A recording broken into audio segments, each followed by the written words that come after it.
Oh, hello. Welcome back, everybody. Welcome back. We're totally as planned, and we present the War for Wildemount. All right. Let's go ahead and dive in, everybody. Ooh, hold on. Hold on. Oh, no. Told you he would forget. I did. Yeah, I did. I knew it. I knew it. Told myself, no, I'll remember.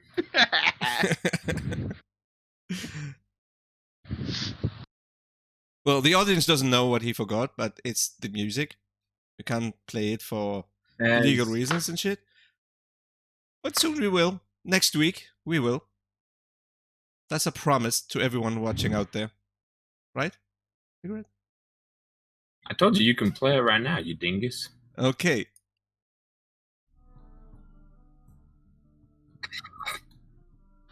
Ladies and gentlemen, welcome to Totally as Planned, where everything goes. Totally Where as planned. everything is planned. Except for when we don't plan it. Which is totally the plan. Totally. Word. Can't not go according to plan if you don't plan. Okay. Hey. Clever.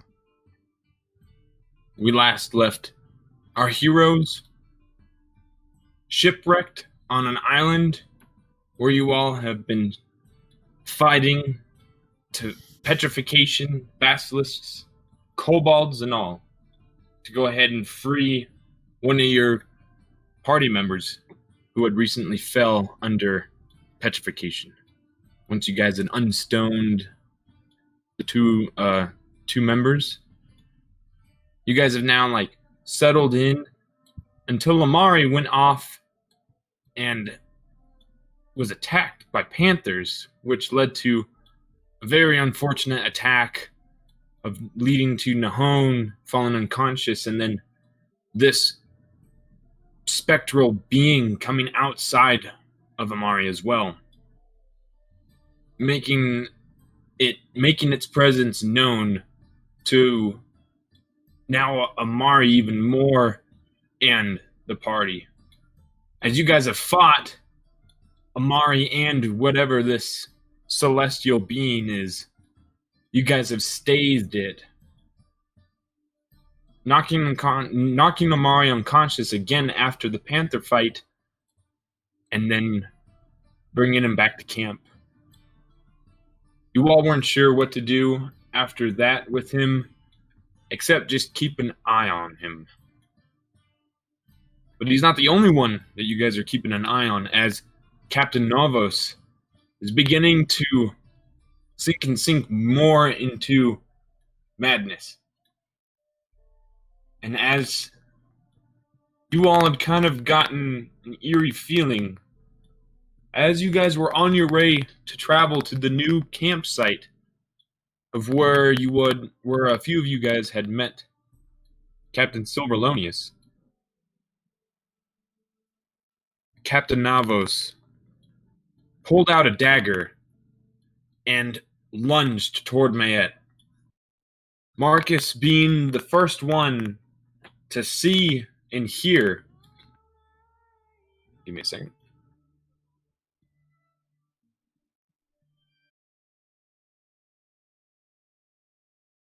With you being the first one to hear, Marcus, you just hear the scatter of chains, and then you just see a flash of steel as it just goes right towards Mayette, and there's a grunt as well. And Mayette, he is gonna try to strike you now. And after this happens, everybody is gonna roll initiative. Do I have an advantage on trying to save her? Because he was actually there to keep an eye on him, not attacking her. I would say if you have a reaction that could do something, then this would be the moment to do that. But I don't think you have a reaction type thing almost. And oh,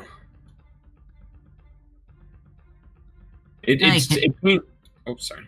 What about a held action? Yeah, because I was keeping an eye on him. I was keeping an eye on him. Yeah, well, you said that you were also looking out though. If I'm Okay. correct. That's So- like what I had you roll perception on. Mm. So you were looking out, kind of like scouting ahead. So that was when he made his move. Okay. And so I say at this time he got the upper hand. Okay. But then afterward, everybody can roll initiative to however sees fit. Till then, Mayet, you get stabbed.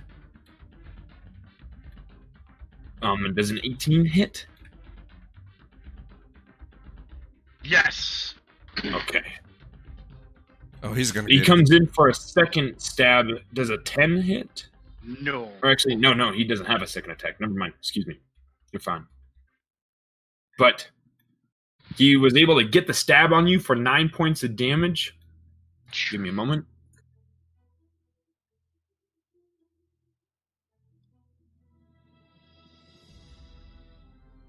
Curious where he got the knife, because I'm pretty sure we took all of his stuff. I think it's Ginger.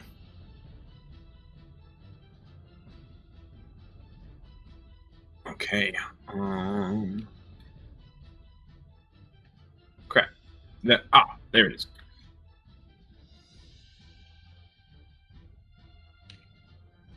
Sorry about that.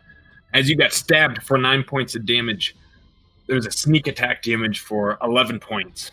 Jesus. And as like the blade sinks in your kidney, just like he kind of stabs and twists it, he pulls it out, and that's when he's gonna go ahead and with bonus action disengage, and he's gonna try to make a run for it. But this, because he goes around you, Marcus. Yeah. And you were the only one that you had seen and you were preparing for. Yeah. You may make a opportunity attack as he gets out about here. Hold on. I should have put this right away. I'm so goofy, guys. Sorry.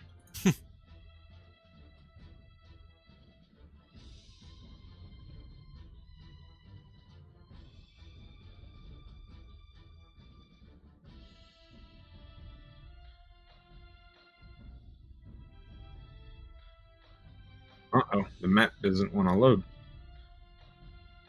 Hold on, give me a second. Okay. Sorry about that.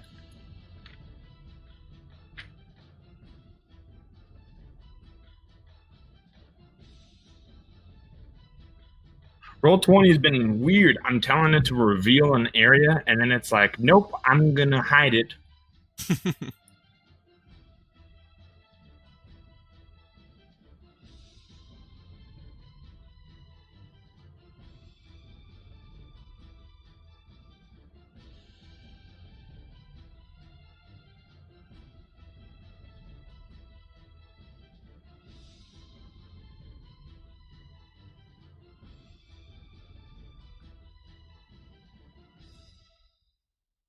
There we go. Maybe?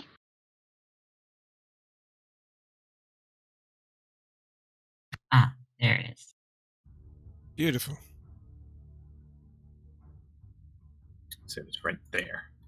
So this is when that's when he makes a duck back, just running straight backwards, but this provokes an opportunity attack off your end, Marcus. Yeah. Shit. A 12 just misses as he ducks right out of the way and moving. He looks like he's trying to make a break for it right when you turn and look. You can see Chantel and Ginger seem surprised. But as that happens, everybody go ahead and roll initiative now.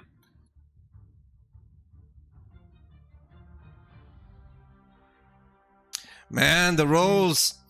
Hello. I rolled a 2. Ow. A 2. Oh. You did roll a 2. Oh! Well, Darminicus Wow. got this. Oh! There's the 1 nat 20 for the entire session. Shoot him in the leg so he can't run. Get him in the kneecaps. Yeah. And turn him into a non-adventurer. Yeah, this here will be useless. We'll retire his adventuring days in just one fell swoop. That mean we'll never die. When Marcus swung back, you can hear there was blood rage in his voice. Especially when he missed. He got pissed.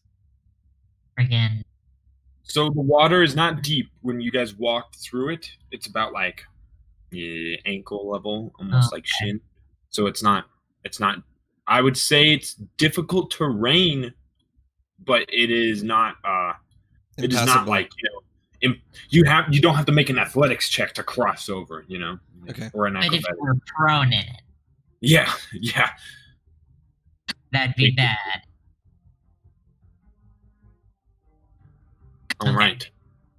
So, as you turn around, Darminicus, and you look behind you, and you see Mayette just grabbing onto her right side back kidney. She's just bleeding profusely, and is like kind of trying to hold herself up. And then you see Navos just run, dodging out of the way of Marcus's blade, and before Chantal and Ginger could do anything, he just ran right by them. All right. What do you wish to do? I am going to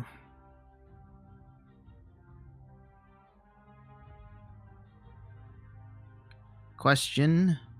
If I were to attack first and then move, can I still attack after my movement? Because the second attack, or Yeah, you can split them. Yeah, that's still a Alright. thing. Yeah, that's Don't know like why.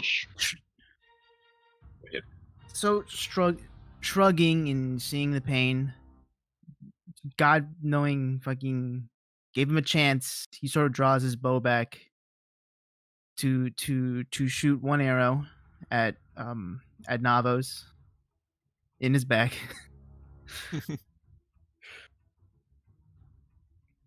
So I will fire at him with my longbow, which in this case will be with advantage. So, yay. Finally, my high rolls have dealt me greatness. Alright. You should wait to say that till after you attack. Oh no. Have you? Hey! Yeah, And dude. Oh shit! I also did it with sharpshooter. okay. So Alright. you draw the longbow back and just release it. It goes right like in between, perfectly between Marcus and Mayette, as it just like goes right towards the center back of Navos. He gets hit in the back, like you see him kind of stop running for just a moment. And then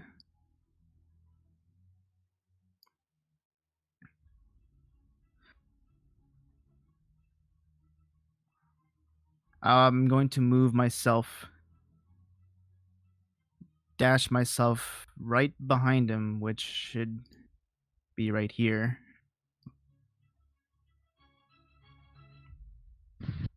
Okay.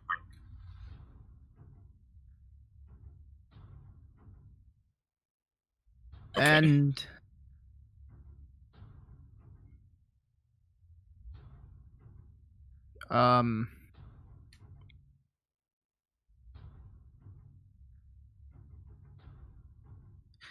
ugh.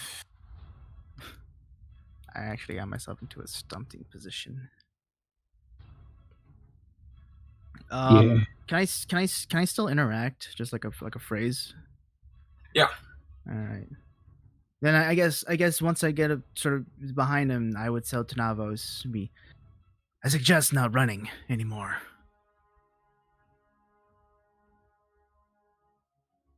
Navos just kind of stumbles over for a second, and you can see him just like looking at you with this like blind hot rage. His eyes look completely different. They're straight bloodshot and just like almost it's not glowing red, but it looks like it.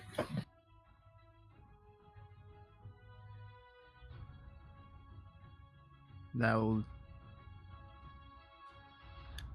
and it, yeah, that will end my turn. With myself sort of stepping back, not stepping fully back, but like the body's motion is more turned away from the presence. Okay. All right. Oh, hello, Amari. Howdy. Welcome. And thank you for rolling initiative. Yeah. Hold on.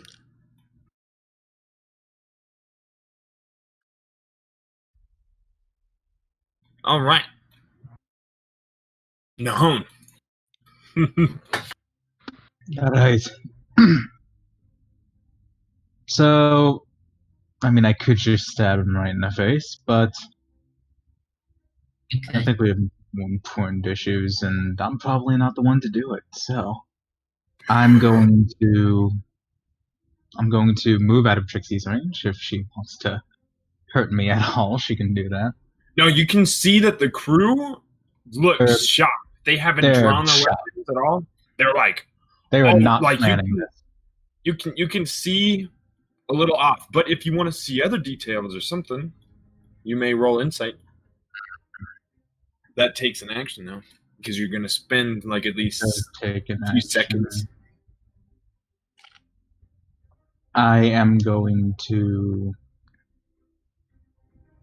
I mean, I still have Amari grappled, so I'm just Oh. gonna move him.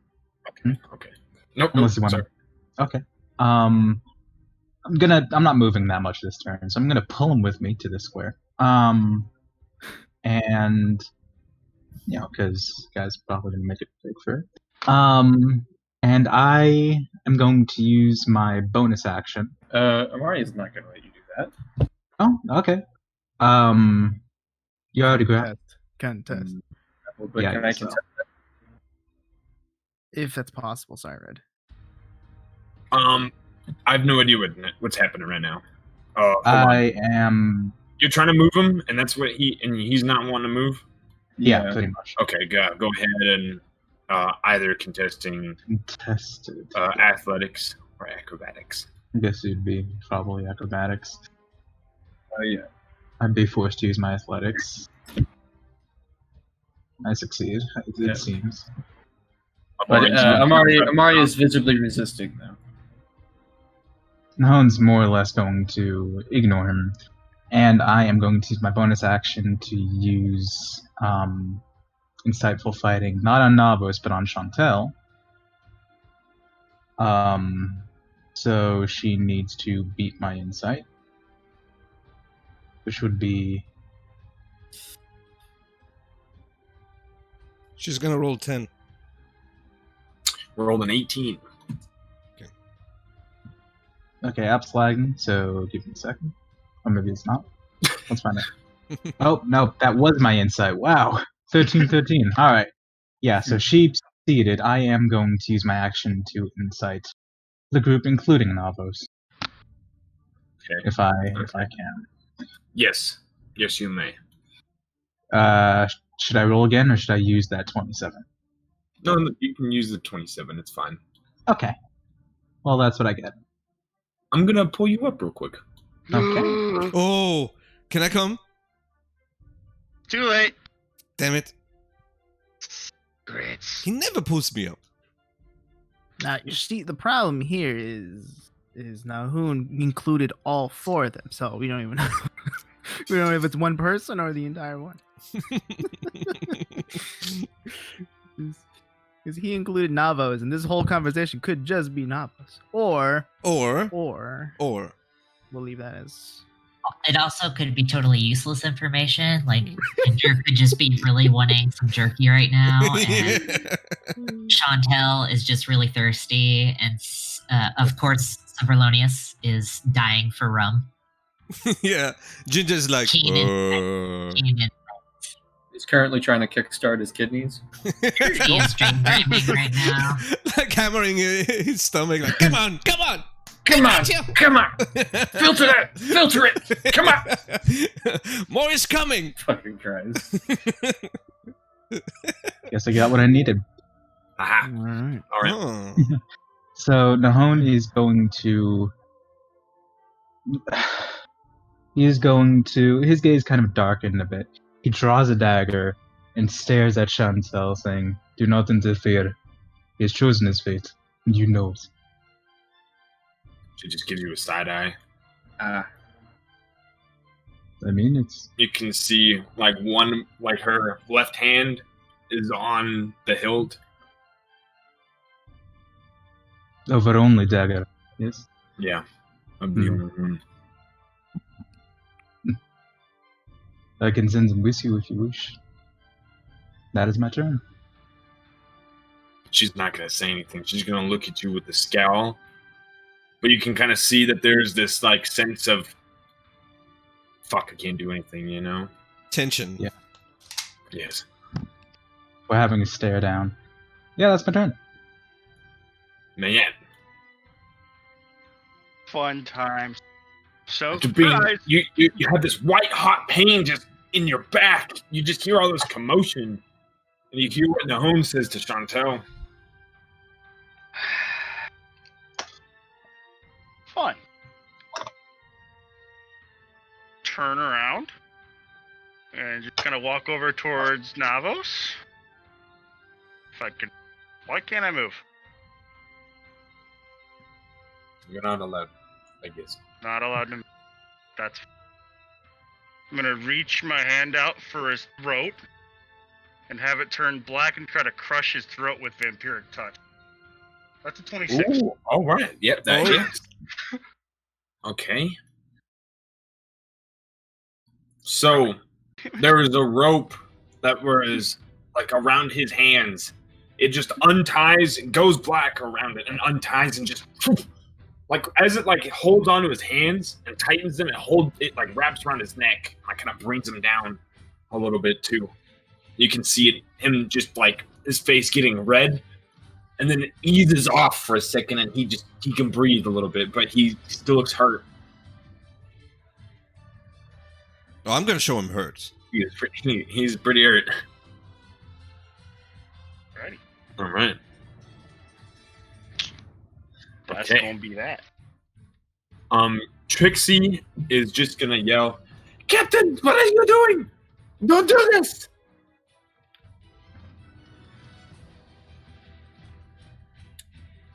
And Marcus. So after Marcus, he swung at him. He got really angry that he missed, and he is pissed out that he attacked Mayette. And he went to this, like his eyes are like showing madness almost, as he just pushes himself past Nahon, almost shoving him, and past Dominicus, and then grabs and swings his shield above what's it called, Dominicus, and hits him in the try to hit this guy in the neck. Try to hit Navos in the neck.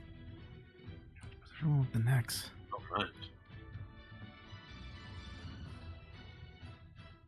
As you bring down the shield and sword to try to incapacitate him, he dodges out of the way just in time. Actually, no, never mind. No, then that hits because he has no armor. Yep, Cool. sorry.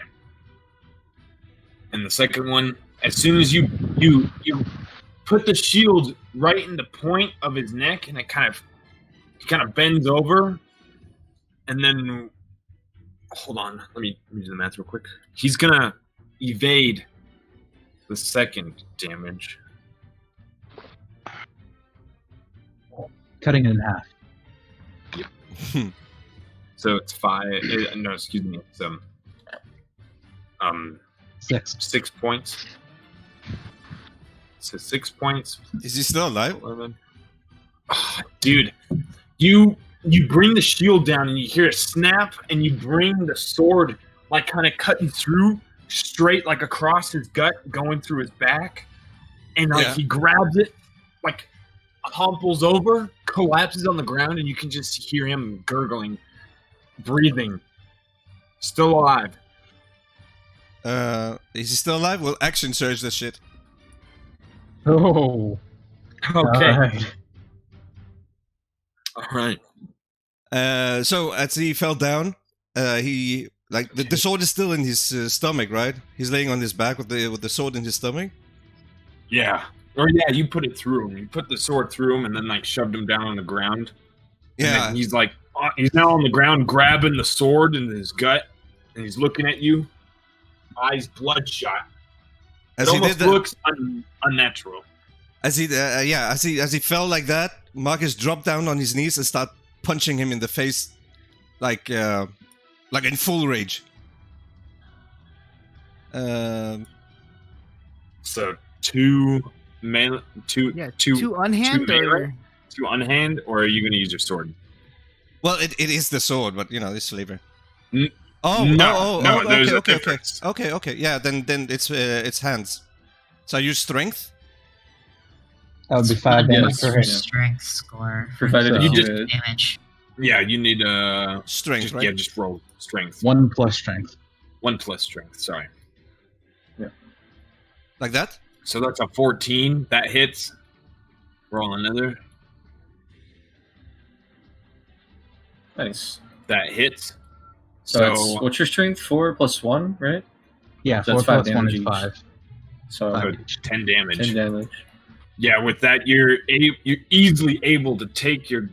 How do you want to do this? Well, so when he drops on his back and he's holding to my sword, Marcus just drops down on his knees next to him and started punching him like furiously in the face.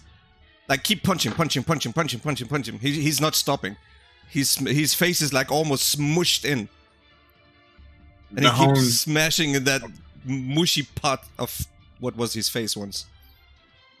And you just hear him. Yeah, you just hear him. Wah! That's it. Nahon, with every punch that Marcus lays into Navos, you can see Chantel just kind of like wince and just kind of keep the stare at you as well. This intense stare.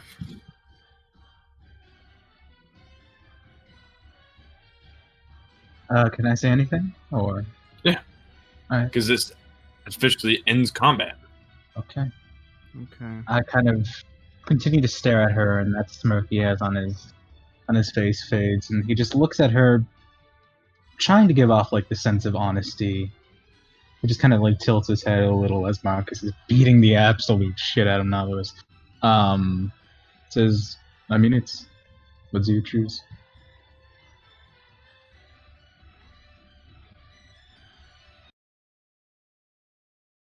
She doesn't say anything. You can just see.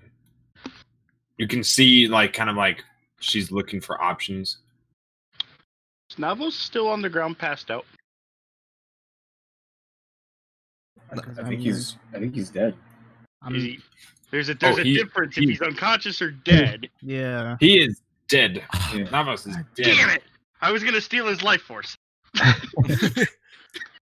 Well, I guess he's technically unconscious until he just kept getting his. Well, no, he just kept smashing his face in, so I guess it's good. So that's why I was curious. I was like, "Ooh, free life force." I feel like he's dying, but he. Yes. Crap. Did I? Oh. You just hear in the background. I get a hold of Marcus's, I guess what it be is. I guess I'll be grabbing from the back, both his shoulders. I'll be like, Marcus, that's enough! It's erotic. Yeah, he's still. Well, I'm already fucking never mind.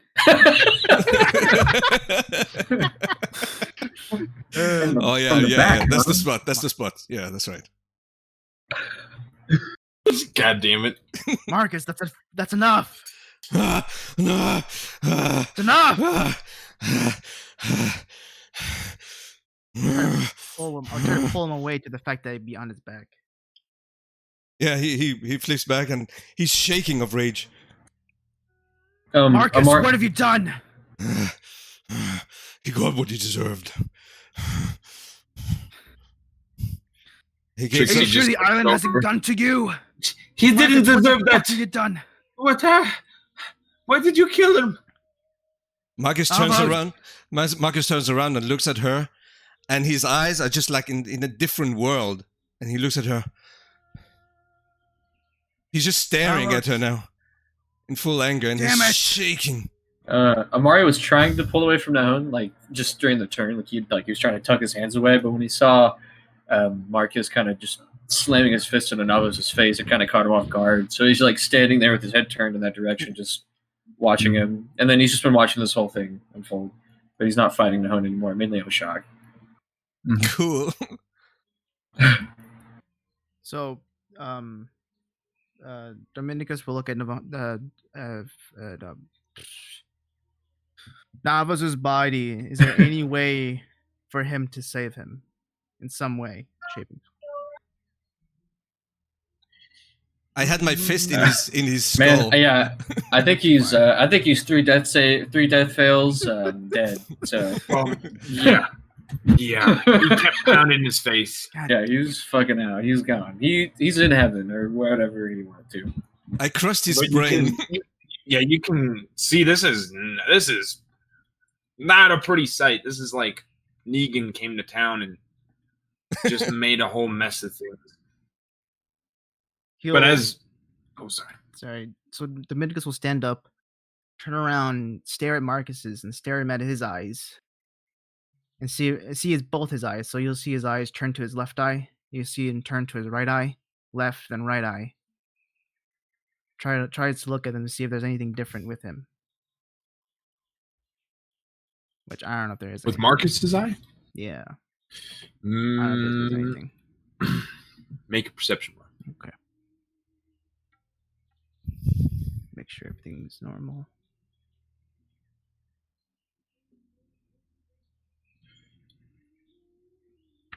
Only, I'd say, just looking that closely and spending that amount of time, you'd have to. The DC was pretty high to find whatever this is, but you look and you can see this little dot on the inside of his left eye.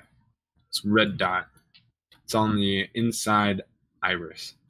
Not Is the he a inside fucking iris, on the cyborg? inside. Wait, in Marcus's eye? Mhm. Oh, he's a cyborg? So with that, What's he wrong with steps that? back a bit. Nothing, dude. I look at Marcus.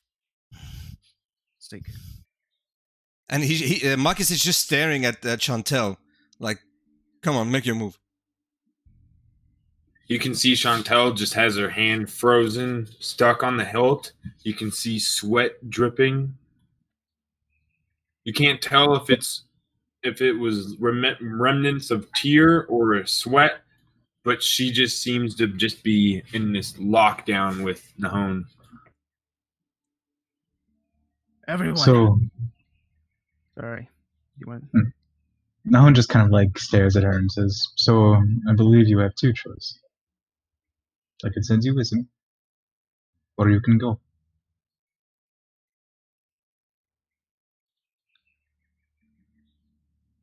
It's up to you. And his voice is like, it's just calm. Despite all of this craziness, it's just calm.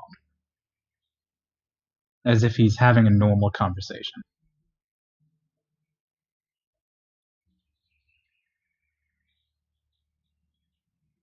Does Chantel say anything, or is she still in shock? She looks to be almost in shock, but you can see just her take a breath, look over to Silverlonius, and Silverlonius seems to also just be on edge and have his hand on his rapier. She looks back to you, and you might as well just kill me here. That can easily be done. Marcus, that's enough. You're not going to move a goddamn moment. Just do it. he nods as you wish. He draws his dagger, and he's going to put it to her throat. And he's going to watch her and wait 3 seconds. Then he's going to slit it. So you like rest it, and then you draw it back. It just glides right across, and then you continue to, and then you put the dagger on, like for like damage sake almost as well. You put it back through her throat again, and then draw it, having 2 stabs. Try to make it as painless as possible. Can say you would have had sneak attack as well, and yeah, it would have easily ended her. She just, as she died, she just grabs her throat, sinks to her knees, and then just collapses. As this happened, Marcus turns his stare towards Ginger. Ginger just is like looking, jaw dropped, like, what's happening? No, they are not involved. Those two are not involved. As he starts like cleaning off his dagger on a leaf or something. And again, he seems completely, utterly calm. Did Chantel want to kill it? You can see Silverlonius just kind of like draw his, or put his rapier back in his sheath. Have like, he chuckles a bit and just starts drinking. Marcus pulls his sword out, cleans it on Navos, but his fist is all blooded and with brain pepper with shit on it. And he sheathes his sword. Well, let's continue. Oh, I guess in the moment that Nahon is cleaning his dagger, he does take his hand off Amari if he wants to do anything. He has to. The whole time this has been going on, Lesia has been standing incredibly still. Her hands are clenched incredibly tight to the point where you can actually start seeing blood drip down from her fingers, and also from her mouth where she's biting her lip very roughly, and her eyes are like clenched shut. Amari is gonna like turn. He's gonna like take a few steps back, but he's not gonna do anything. He's just gonna step like away from the whole thing. Mm. She seems to be breathing quite heavily. If nobody moves, then Nahon's gonna take another couple of steps toward Lesia. You alright? She doesn't say anything. She just keeps breathing, trying to like calm down, regulate her breathing. Fair enough.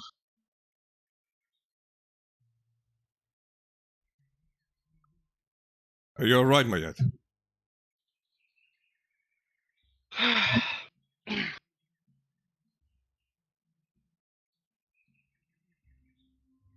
Here. What? Get out of here. Alright. Let's move. We didn't have anything to do with that.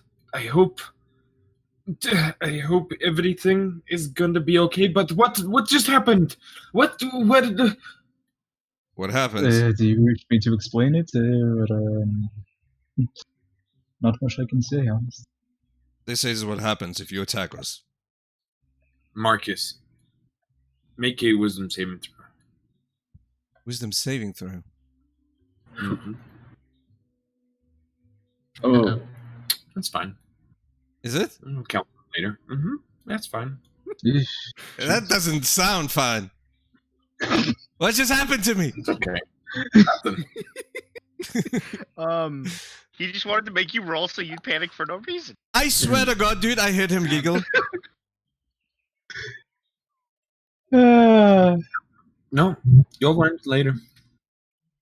You'll find out. I have a brain tumor. Actually, does anyone else want to continue? Sorry. Go ahead. I know Novice's head is pretty, gone at this point.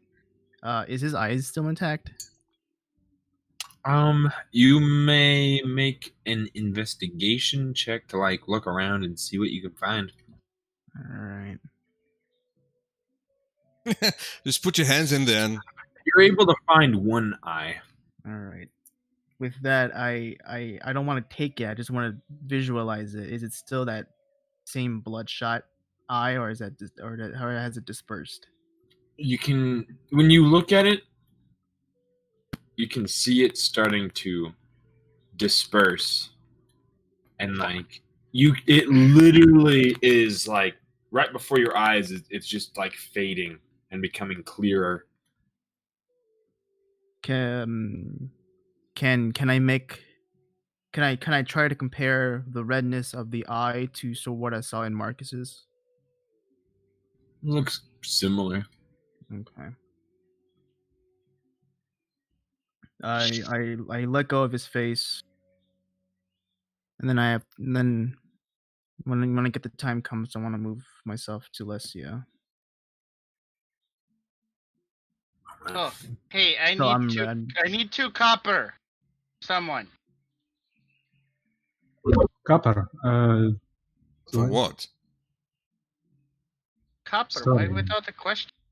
Kind of like looks through his pouch. Sorry, I've been told before this. Alicia, come on, we need to move. Yeah, we all got gold. Gold? Yes, we do need to move. Alicia, come on. Is she still standing there? Oh shit, I do Yeah. have copper. She's Never mind. still breathing heavily and, clenching her fists. Give it a second. Dig through my pocket, find the 2 damn copper I needed. Apparently I do Right. have it. I'm gonna walk up to Navos, shove the copper into his eye sockets. And then That way you can't Where they fucking would be? get up. And I'm gonna punt his head. hearing Marcus is saying we need to move, I sort of walk up to him and say, I need you to calm down just a Make second a- there. Make a wisdom saving throw as well, man.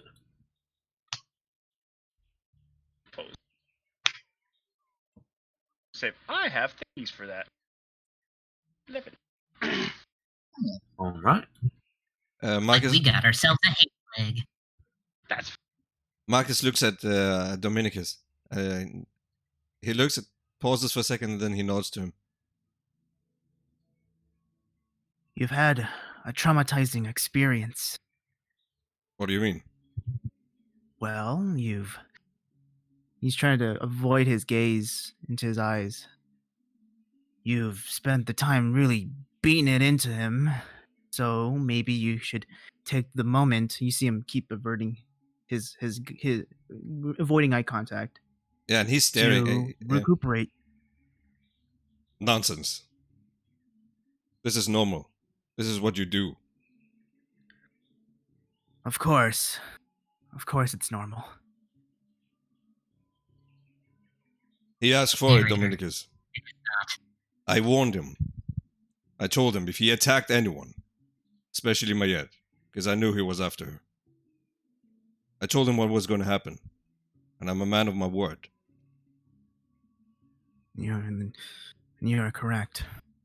With that, with his eyes staring downward, so tries his best not to create eye contact. You don't have to fear me, Dominicus. Fearing you is the last thing I'll do.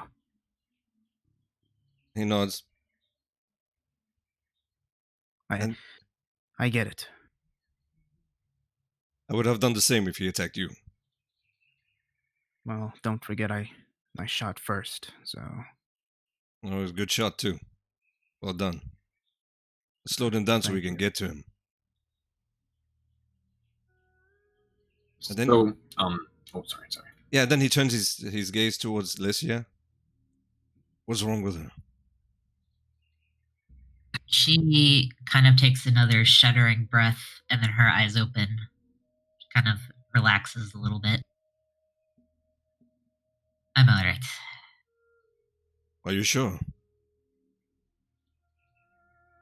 She just gives a very brief nod. All right. You're right, Amari. Amari just kind of gives you a side eye glance, kind of disgusted, as if he's looking at an animal, and then he looks back down at like away from you. It's like kind of towards the ground. His gaze is just casted away. Still broken, but same as before. How are you feeling now? Do not speak to me. You're angry with me. You're an animal. And he's just going to turn around away from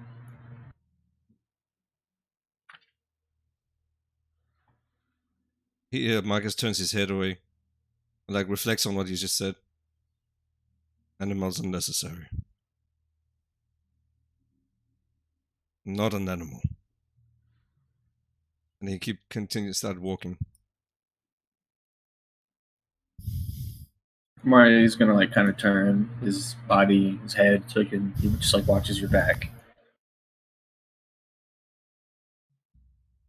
But he's not going to say anything.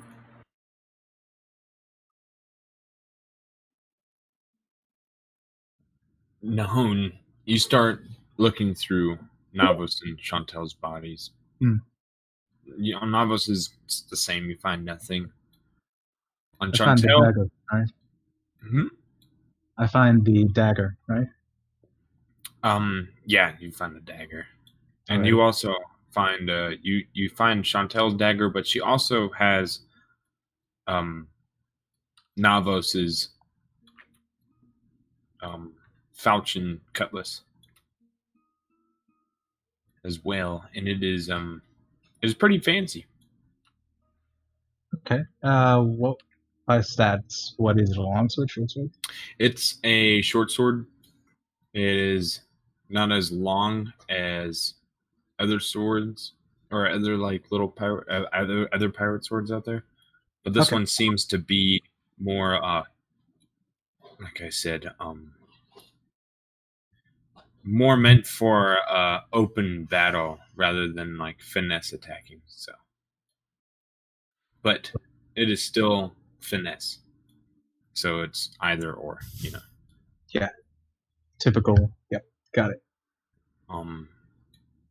But it is a +1. +1 cutlass. Is it also magical? It has a +1 to attack, so it goes through immunities. A +1 Okay. to attack, damage and attack. Okay.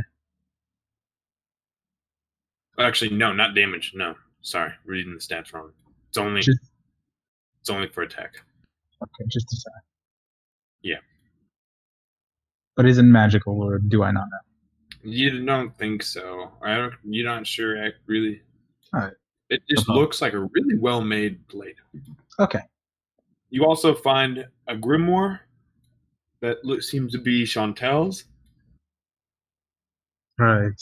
Yeah. I'll take it.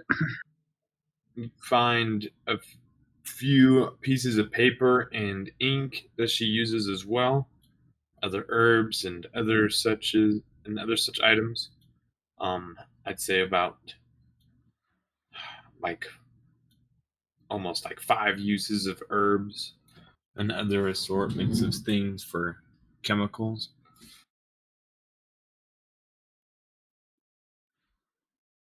And that is about it. Okay. So I'll look at all of that,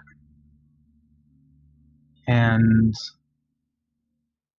I will kind of look down at everything I collected. And kind of looking over the party, seeing that we don't really need these things. I'll walk over to Trixie and Ginger, and I'll hold out the daggers and the sword for memoriam, if you wish. Ginger just walks up and takes the cutlass, and Trixie takes the daggers, and they just both give a nod. No, it's not seeming to have like any ill will towards them at all. If anything, he still just seems calm. And yeah, I'm ready to move. Did you know that was going to happen? No, I did not. Once it did happen, though, I knew.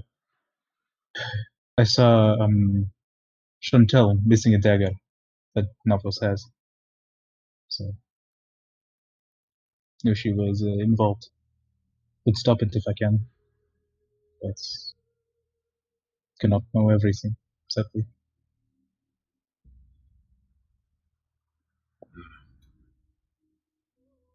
Will you stay with us? We just want off the island at this point. We've been at it for too long. No. It might actually be driving people crazy, it seems. Starting distance for myself. As long as you do not harm us, we'll be safe. I hope. You gave us weapons. You must have confidence. I have hope. Let us go. And almost smiling, Nahum kind of starts to move.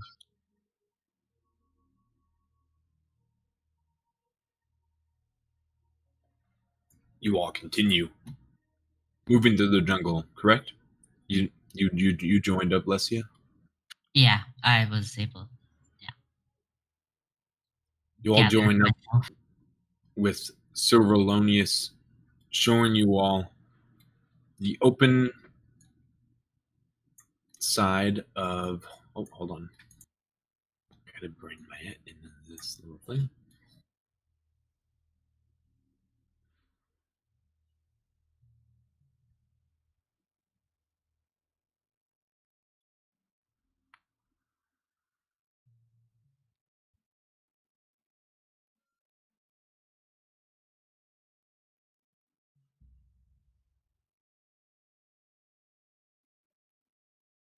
You guys follow Silverlonius until he leads you all through some really thick reeds. And go on for a little bit until it just opens out into this lovely little shore and spot under the trees where you set up this camp, and has a full view of this waterfall. And you can see he has kind of like a fishing pole still left out on the beach, and a few other like things that he uses for bait and such.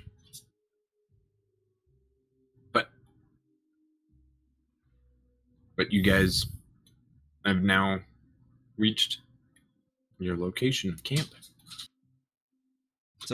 Go ahead and make yourselves at home. And casa, su casa. I think I have extra pillows in here somewhere.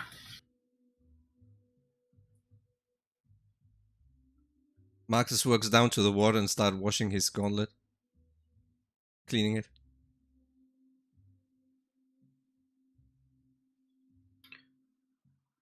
While Marcus is distracted, and like quote unquote, I guess, I don't know how. I walk towards Lesia and try to have a word with her. Okay. Lesia, I think we have a problem. You think? I need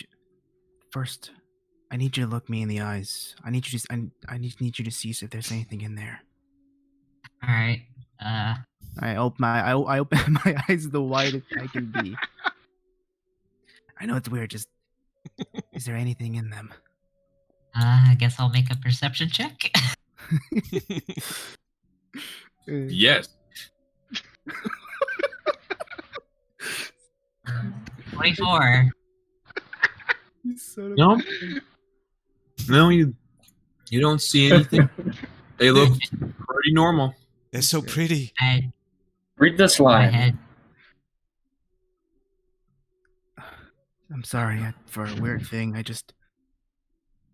Well, everything that happened with Navos, something happened. I mean, sure, Navos was a little crazy. I'm trying to be as quiet as possible. But when I saw his eyes, Navos' eyes was weird. Like everyone else when something turns supernatural or something. How so? His eyes were red, shot up. Like, was it almost complete? I didn't ask that question. Marcus's? No, Navos' eyes. Oh, they were. Yeah, okay. They were just completely red of blood. I was struck back, and the next thing you know, Marcus was on him, just beating the living daylight out of him. When I turned Marcus away, I looked at Marcus. There's something there. There's something in there. I don't know what it is. Leslie frowns. Does that sound familiar at all to anything? I might know about a curse or something. Might be. Roll a. I'm trying to think. History? I think history still. Yeah. Okay.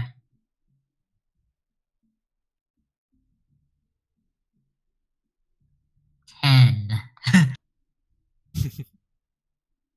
Sounds like many different curses that make people go mad.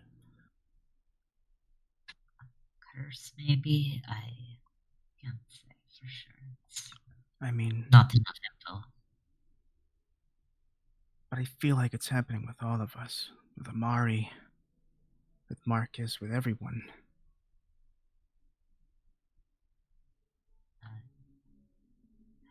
Maybe, I don't... Check me? Yeah. And then I check. You will notice her eyes are probably a little bit more gold than normal right now. And the irises might be just a little bit bigger.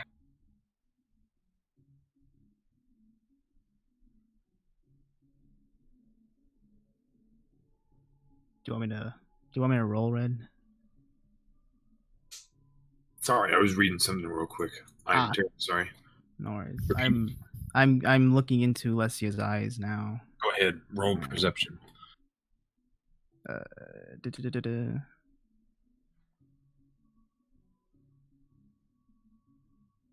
Wow.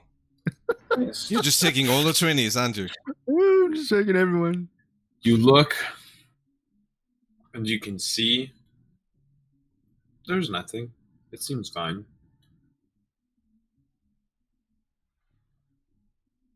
Her eyes, other than that, they have a yellower brightness to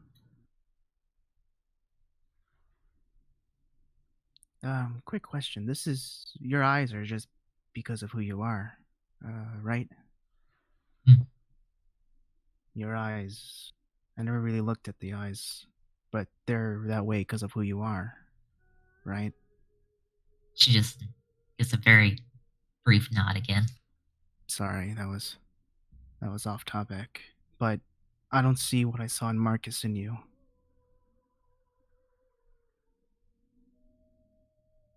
If I had that, you would already know.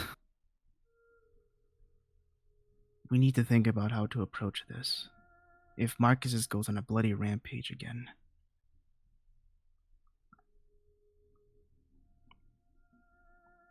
What if that's...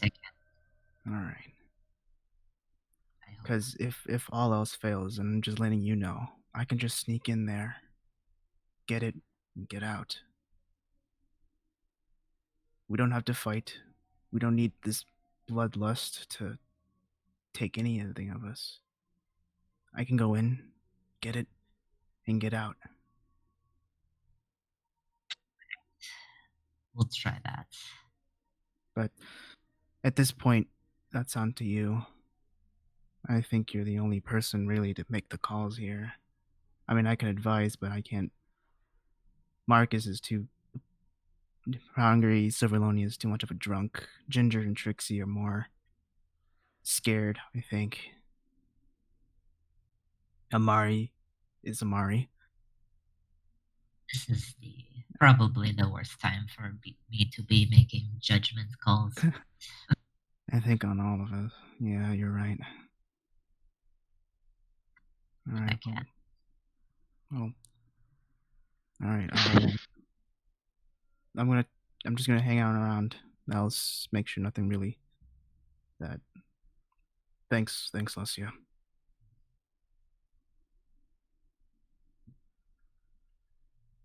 He makes a sighs and starts to walk away. Marcus found a crab, and he turns his attention to the crab, and this crab is posing like threatening to him, like with his claws up in the air, almost threatening Marcus. So Marcus he looked around, found a little stick, and gave it to the crab. So it looks almost it was fighting with a sword, wants to fight him with a sword. And then he found another small stick and started to fight it like they were fighting with swords. And then he started laughing. Sorry. Yeah. Sorry. So he started. Okay, go ahead. No, go. Okay, finish. So he started fighting the crab, and he looks at Mayette, and his face is almost like kind of childish. As he started laughing at the situation. Look at this one. What? What are you doing? I'm fighting this thing. It's fighting me. It's fierce. And he started laughing, and he's really amused by it. As you start getting really amused, there is just this thing in the back of your head, and once you start sword fighting with it, you go more intense, more rapid, more angry. You now you get really heated. Does You Marcus have almost like feel- striking thing? You almost feel like now you really want to hit it. So make an attack. Oh my god, fighting a crab. Can I just say no one's probably been watching this for like the last 10 seconds, like 10 feet away. Can like grab his wrist or Damn something? thing. I hope that Second of the crap morning. brings you. I'm losing to a crab. Can You I just- With the stick, you just smash it, and it just like cracks in the center and like just splits open, and you can just see it just like kind of like twitch. No. I won. And then he turns his attention to start cleaning his gauntlet again.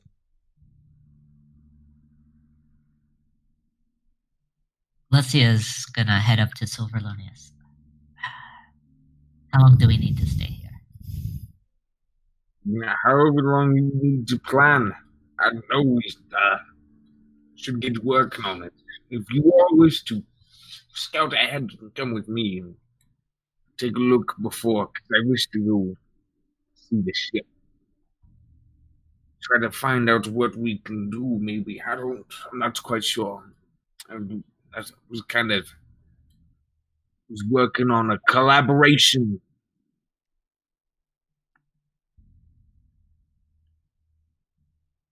She just kind of stares for a moment before moving on. He just looks at you like awkwardly. As you leave, he just kind of like looks to himself, almost as if like he's like, was I awkward or was she awkward? I can't tell this time.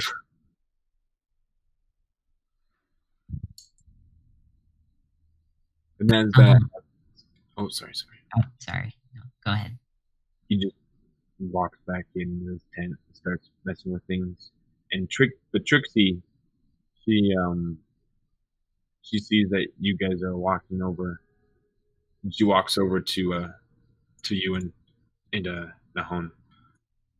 Is there anything that me and Ginger can do? We wish to let's say earn trust. Hmm. You wish to join us on the mission to get the helm? If it can help us get us out, yes. Right. Kind of like look to Lesia. Not entirely sure what this mission entails. We Darmenicus brought up the idea of trying to steal it without getting detected. Perhaps better than just running in the front door, you know. In that case, Strixie, that would probably be something more up your alley. Sneaking is what I do best. With a team of... We should probably scout it out first to see what we're up against. But Well, don't send Ginger. He's not as sneaky as me. yes, Ginger would help if the first plan fails.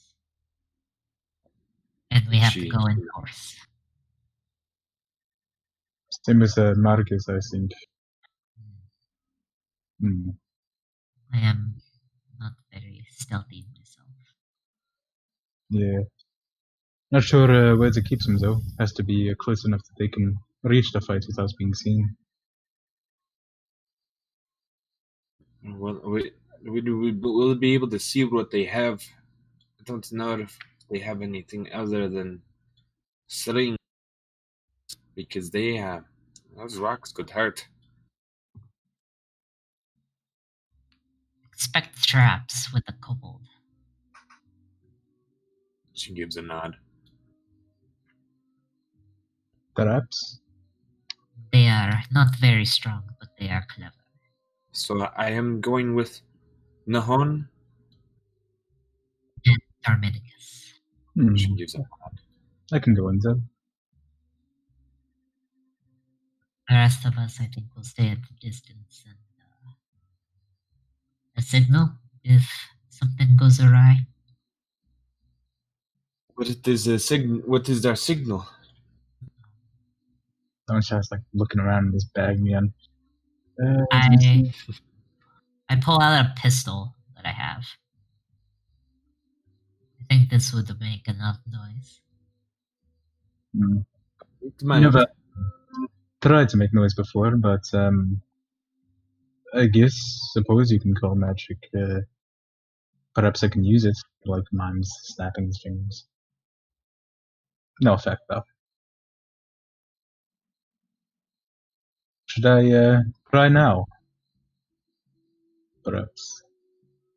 You're trying to use thaumaturgy?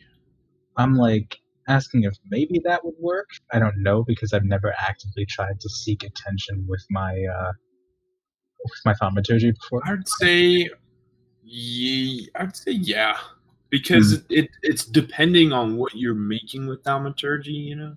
Yeah. And if you're making a booming voice, then of course it's going to be heard everywhere. Yeah.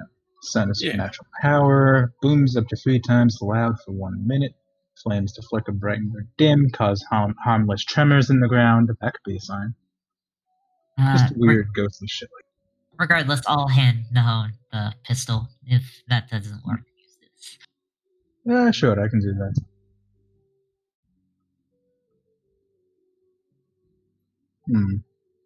Like, looks it over, trying to figure out the weapon he's never used before.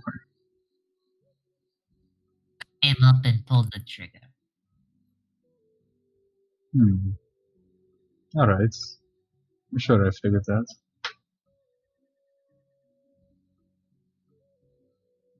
What is Amari doing right now? He just kind of walked over here toward the edge of these like pussy willows are. and he's taking his seat into the sand.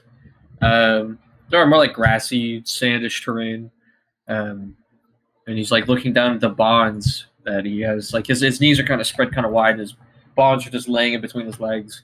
And he's just like idly like tugging his hands outward, just tightening them, basically, or not tightening them, but like just tugging at them.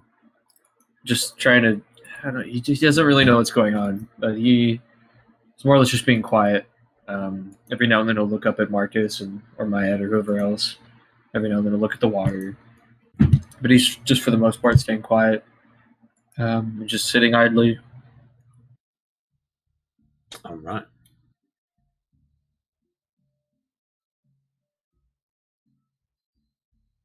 All right. As that happens, Myatt. Oh, sorry. Sorry. Myatt. Sorry.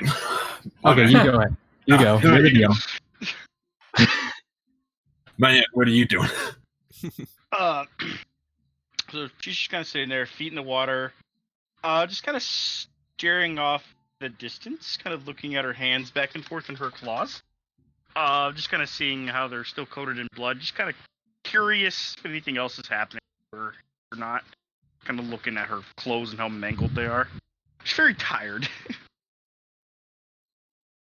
Did she see the gladiator fight? Wasn't paying attention to that. More like an execution. It was armed.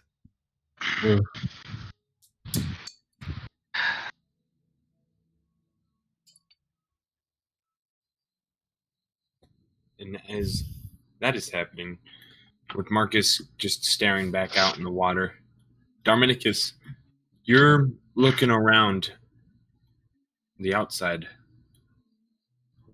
What else? What else are you doing?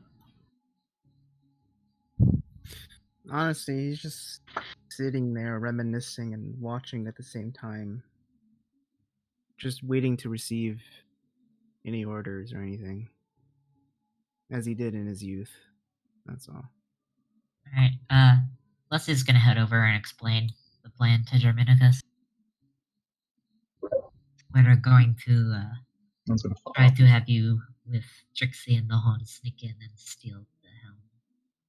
And if things go wrong, no one will fire off a pistol or make a loud noise to let the rest of us know to come in. Alright. Yeah, we can do that. Yeah, speak of which, do we know any layouts of the cave, or whatever they are? That's kind of an information is, how do you say, invaluable. Yes, I believe Silverlonius offered to go scout it out with someone. If I remember correctly, and we'll ask him again, but I remember it was more of like building wise, and then they said there's a certain building that is different from all the other ones. But we can ask him again. Yes. It's always good.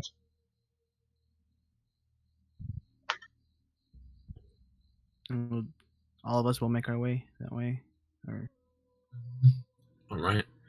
You all head to the tent, and you can see Trixie is talking to Silverlonius, and they both stop and look over at you, and you all come in their way. Silverlonius just says, Yes, I think I have enough pillows for everyone, but I don't think I have enough tents. I only have about 2. This other one's not set up, so we might have to set it up later. But what is it that you all... Wait, you all look like you're ready for something. Am I missing something right now? A bit. We figure best if we get off this island sooner, so we do something. Ah, indeed. Sometimes I forget. So you wish to scout it out now? Yes. And for that, of course, we need information about. All right. Is it a cave or Where the basilisk guys and with the Ace Wood, it's cave now. shoreline. It's a little bit of a cove. Bunch of statues all over the place, from what I remember.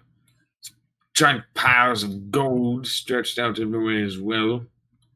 It's like you could swim in it. And then another thing is that there's a damn beast in there. But I'm trying to get on the boat to see if there's anything wrong with it. But before you get to the cove, you have the Cobalt Village overlooking it. Just off. More further into the jungle. Overlook, you say? Means they can see If if they we go needed, inside. if they needed to run in quickly, they could. Yes, but you have to be sneaky. That's what I've been doing, coming in at the dark, and that's kind of nonsense. Right. So do you know where around the village?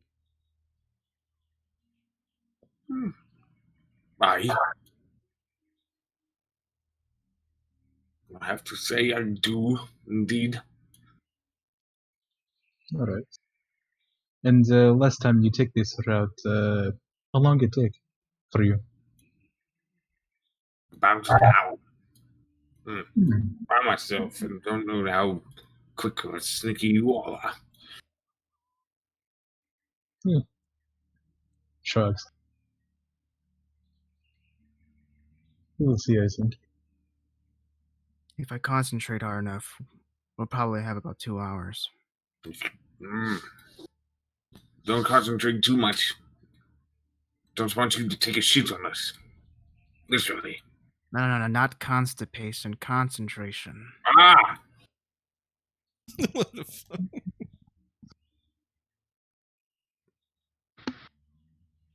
I feel as if there is joke here that I missed. Don't worry. Yeah, Silverlone just looks into you. It's okay.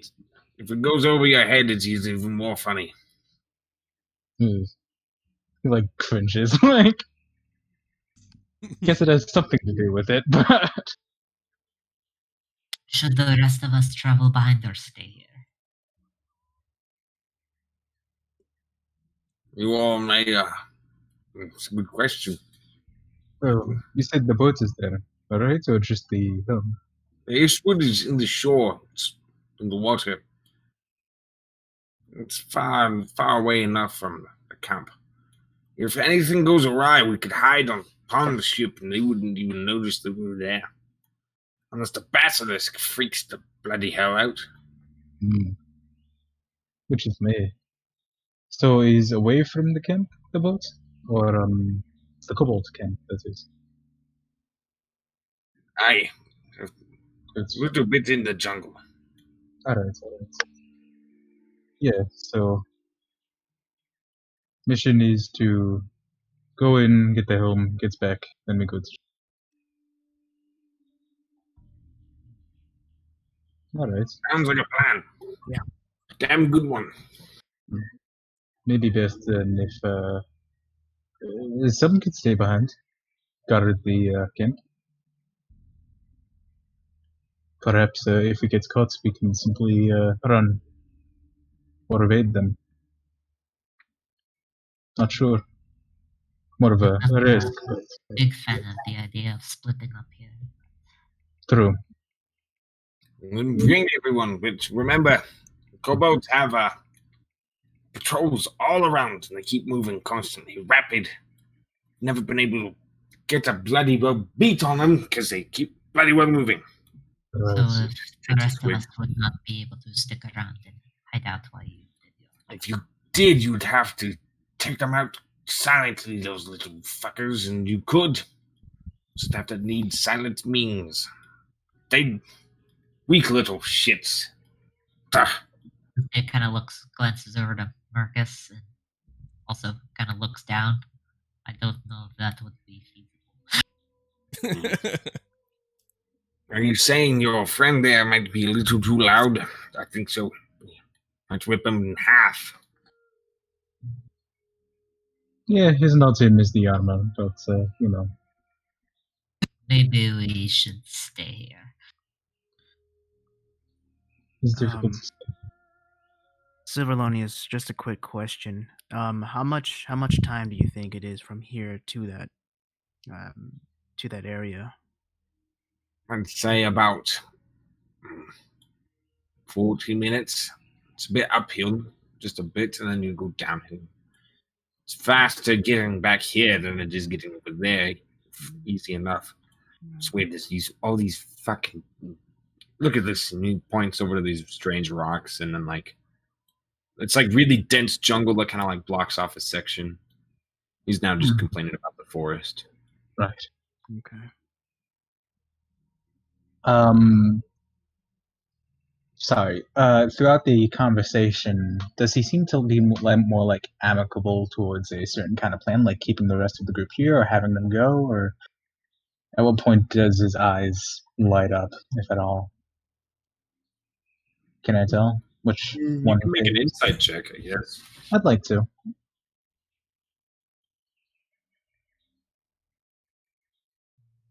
Well, You can. There's no difference really. Seems that he's just like kind of trying to do the same thing, and he wants to find out more of what's happening on the ship. So he's just more adamant on going to the ship. I have this happen. Yeah. So No. whenever you all wish to leave, we can go. Does not matter. If you all wish to stay here, it's fine with me. This place is comfortable enough, I'd have to say. You know, just cast a line out and enjoy yourself. Don't drink all the rum though. Save some for us when we get back. I don't think you have to worry about that. Good. Yes, given that is still early in the day, I think he's, yes, we go soon, so should warn the group that we're doing this.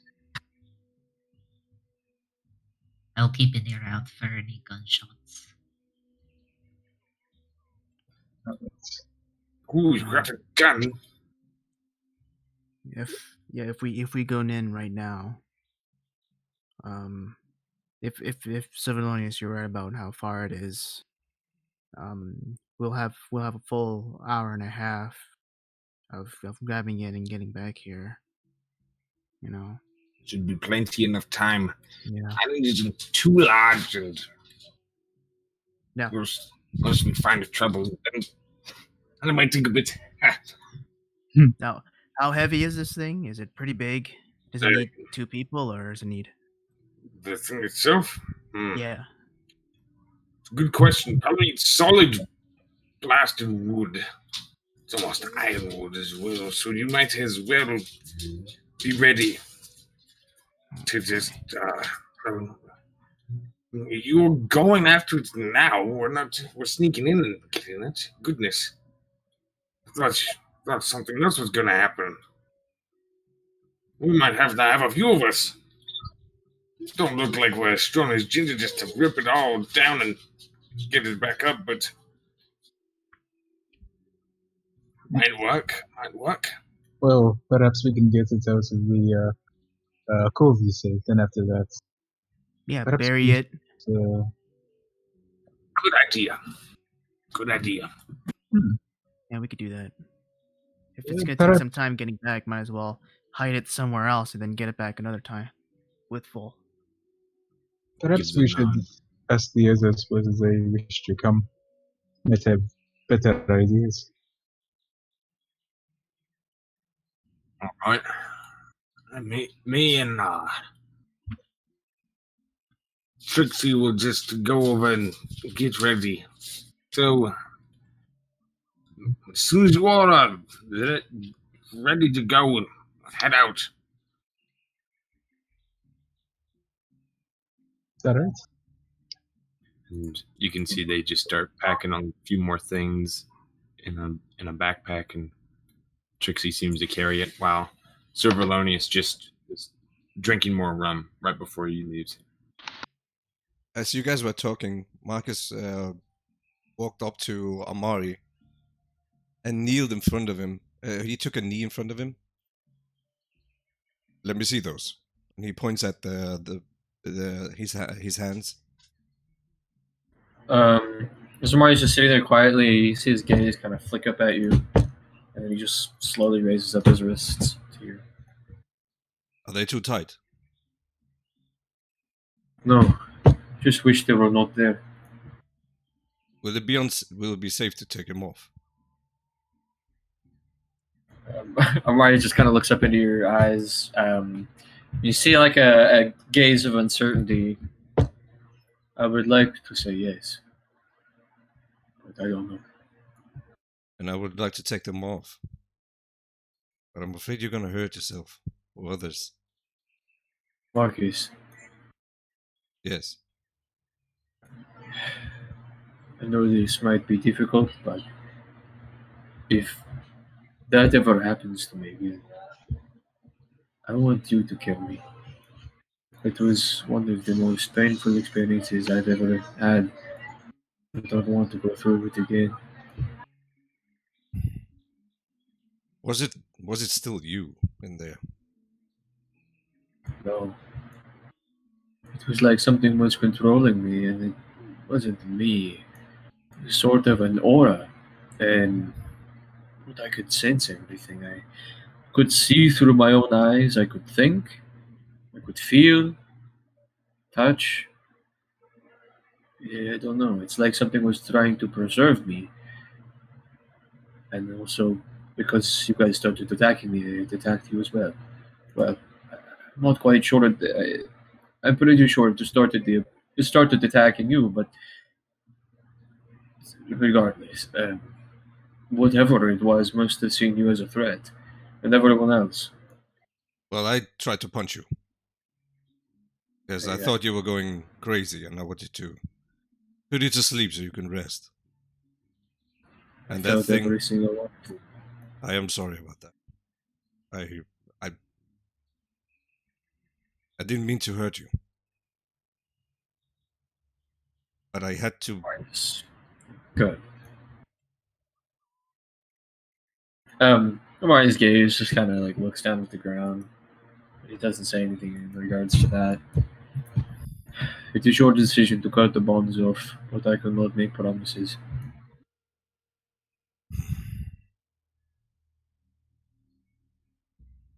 He pauses for a second. I would really love to do that.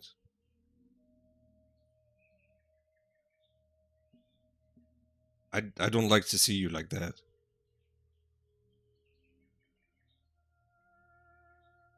He takes out the dagger and cuts the ropes up. Amari quickly pulls his hands towards himself, and he kind of like begins rubbing his wrists where the rope had been rough around him. But Amari, if that happens again, you will go through the same experience. Me hurting you. I would rather you just kill me.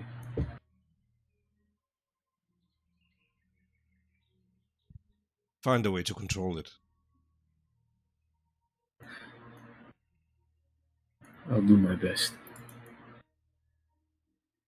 All right. We have a battle in front of us. I'll let you to be there.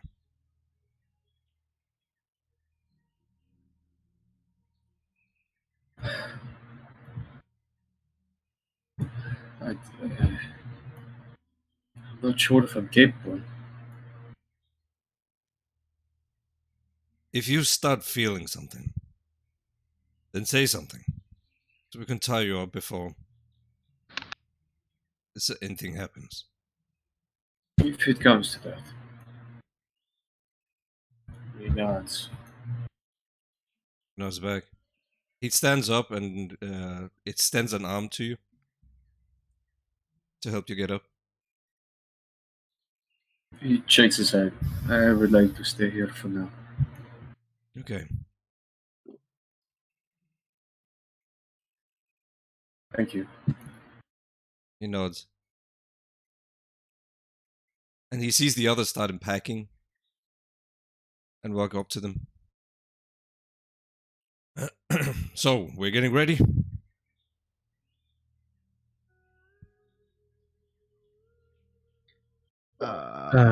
Seems so. Another thing. Not I untied Amari. think it's What? safe. I don't know. But seeing him like this, it's gonna break him. I don't know what to do, honestly.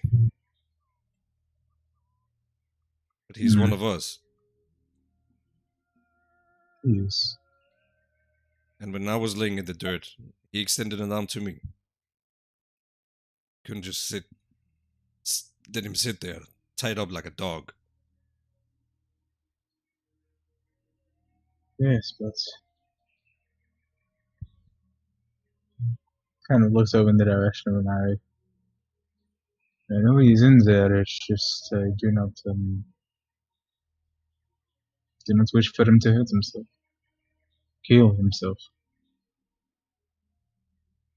He's a good friend to me, and I think the worst thing I could do is let that happen. I promise to kill him if it happens. That's what he said. Yes. Okay.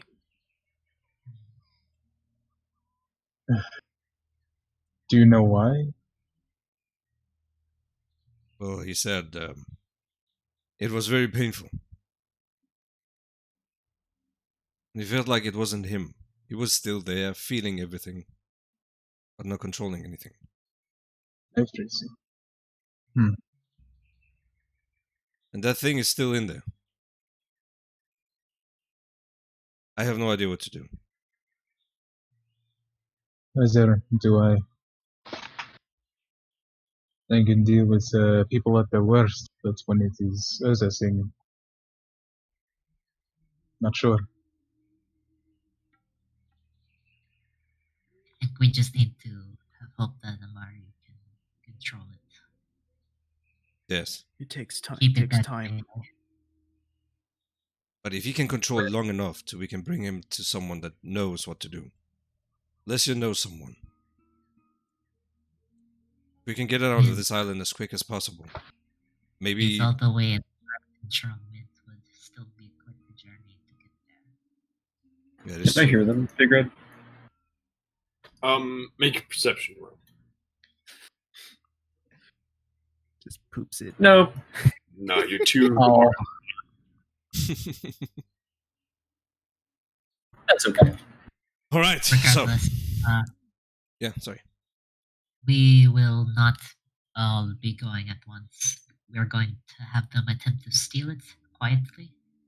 What? Why? We don't We want to still- rush in blind, not knowing anything.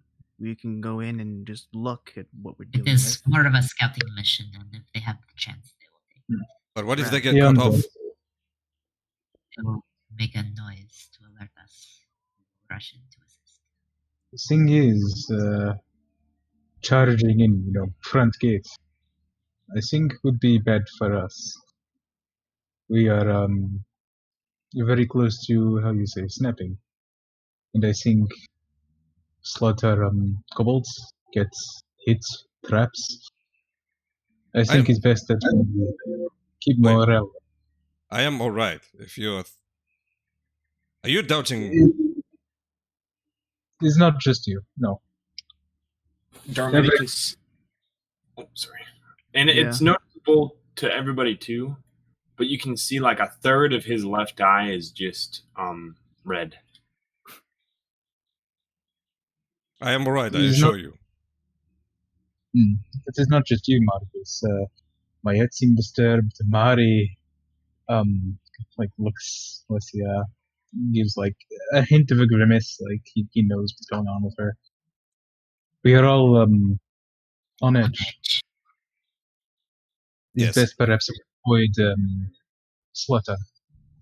But Also, I heard that Amari did not wish to join us, and some of us will need to stick around. Just in case. But how far will we be from them? Just in case something went wrong. That is part that I do not know. Not sure about. You're talking Well, about several- staying here? It's a 15-minute walk. The problem with all of us going is that the kobolds patrol the area, and if we do not kill them quietly, they will alert the whole camp. And I hate Maybe to say it, easier but to- not all of us are quiet. Yes. And perhaps even if you stay in the same place for times They that would we go in, happen upon us. they could catch you. So we're staying in this camp while some of us are out there. If you have better idea, but for the time being, we think that if you stay out of sight, still a chance that coupled patrol can find you. They will have Darmenicus's magic to assist them. Wait, did you say troll? Right. Patrol. No, patrol. Oh, patrol. Commoners. Well, you know my plan. Yes. That Oh, is yes. plan. That is plan B. If that is your That's- choice, then I will respect it. I'm not saying I will like it. I don't like it much either, but we have to make do with what we can. We could take a risk, have them hide perhaps further than, but it's still a risk. So who's going? Amon, Darmenicus, Silverlonius, and Trixie. Can we trust Sylvanis and Trixie? After what happened? Silverlonius is the one who's leading us there. I think we can trust Trixie. I think Trixie just, is as she say, wants to get off of here. All right. And you if not, you be careful out there. of course. Yes, and remember, signal if you need us to come rushing. Yes. Also, I have to ask, I'm not sure, have you ever used pulls out the pistol? How loud is this? Because I'm not sure how far you have to be to hear it. Depends how far. From my experience, it will echo. Marcus, you won't be able to understand that. It will echo.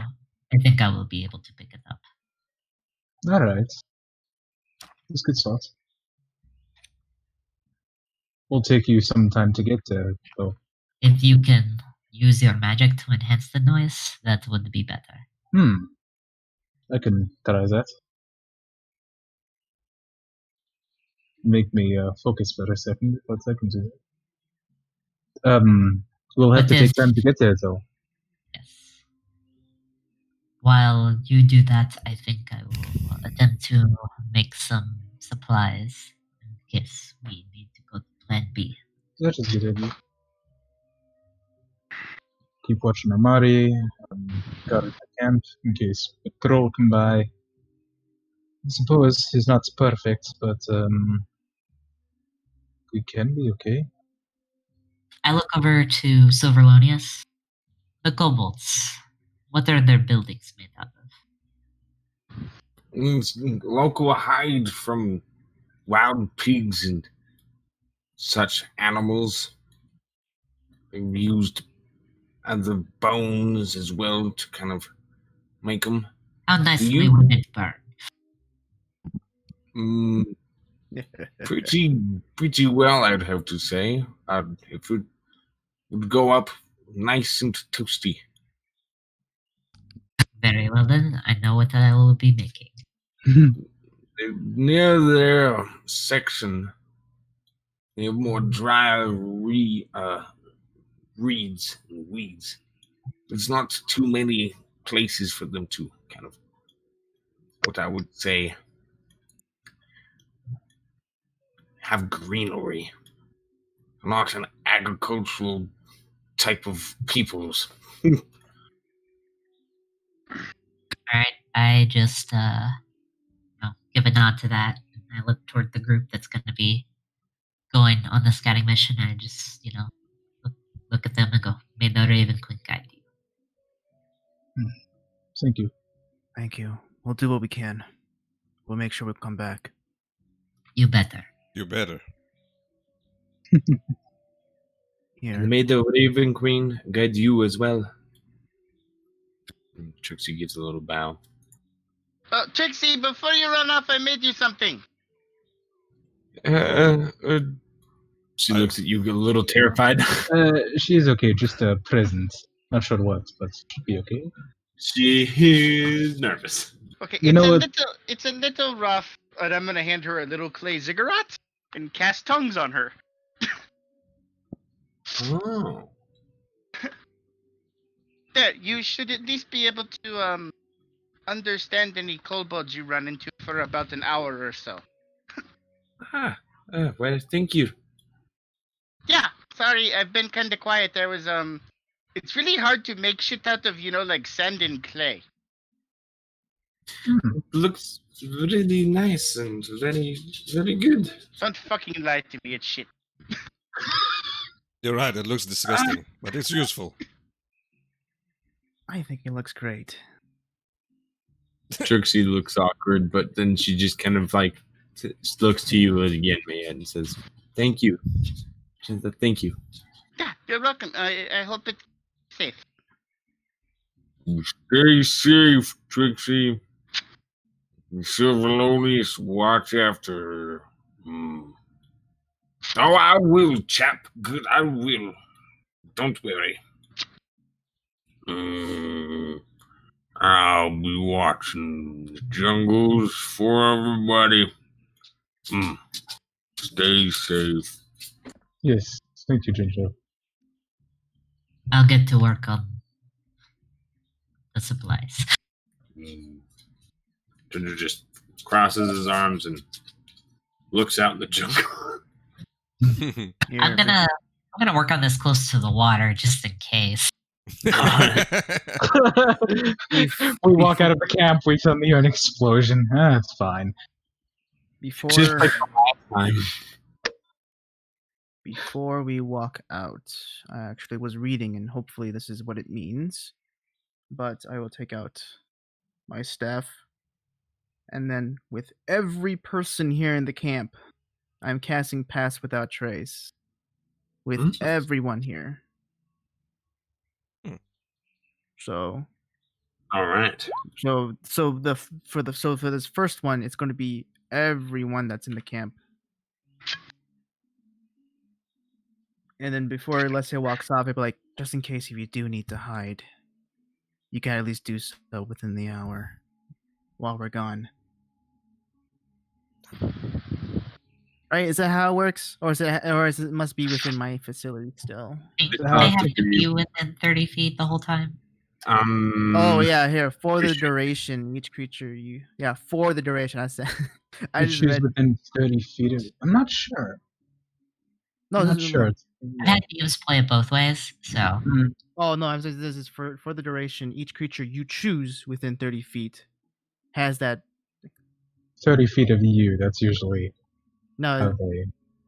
no, for the duration that means as long as I'm Oh, choosing them maybe. every time, like I'm choosing you within the hour.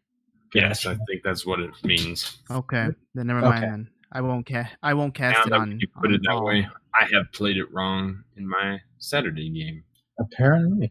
like I said, I've had teams play it both ways. It's kind of like a Nora. Yeah, For that the works. duration. I think it's supposed to be like an aura, but I see. Yeah, Mm. yeah. For the duration, every creature that I've chosen between 30 feet of me has the Pass Without Trace on as my concentration run. Okay. So never mind that not everyone. So it's just gonna be the four of us. according to Crawford, it's only when you're within the radius. Yeah, it's Okay, within so it the is like radius. I was just about to look it up. Thank you, Lucia. No problem. Yes, Alright, thank you. I'm nice. gonna write that down. Still an awesome spell. Yeah. Yeah. All right. So, So cast it. half the group, half our group are splitting up. Good luck to them. You're not worried. Why would I be? You normally are. His head just kind of turns back down. He shrugs his shoulders. This is not Amari. This is not you, Amari. I This just is pulled not the Amari you're looking for. the Picard meme right there. Kind of just pops up his left eyebrow and looks up at you. You think so? I do. You're very observant, Marcus. That's a good thing. Get your shit together, Amari. We're gonna need everyone. I'll make sure to pack my bags. Lesia is getting out her alchemist kit, getting out the supplies she needs to make alchemical fire Fuck yeah. that she purchased before leaving. And she's ready to dive into the water in case it's about to explode. Okay. Great. Do I Go cast ahead. a watchful eye or do I cast bless? As they head out in the forest, you do that. So go ahead and roll alchemist check. Oh god. I'm so giving her guidance. I don't want to blow up. All right, you have guidance as well. 13? Jesus. Please say yes. Yeah, Really close. it's Oh, okay. okay, cool. It's not a You like a complicated thing, so.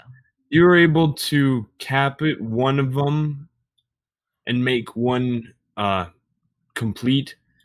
You almost thought you were about to have a mishap, but you changed an ingredient right at the last second, and now you have created alchemist fire.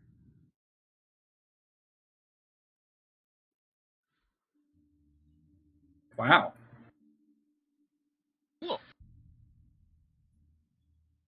So as you watch nervously, you see Lesia just like reach her hand up as she just like looks. She kind of puts the potion to the sun, looking through it to see if she did it correctly, and she seems to be content. She also releases a breath that she didn't realize she'd been holding when it's done.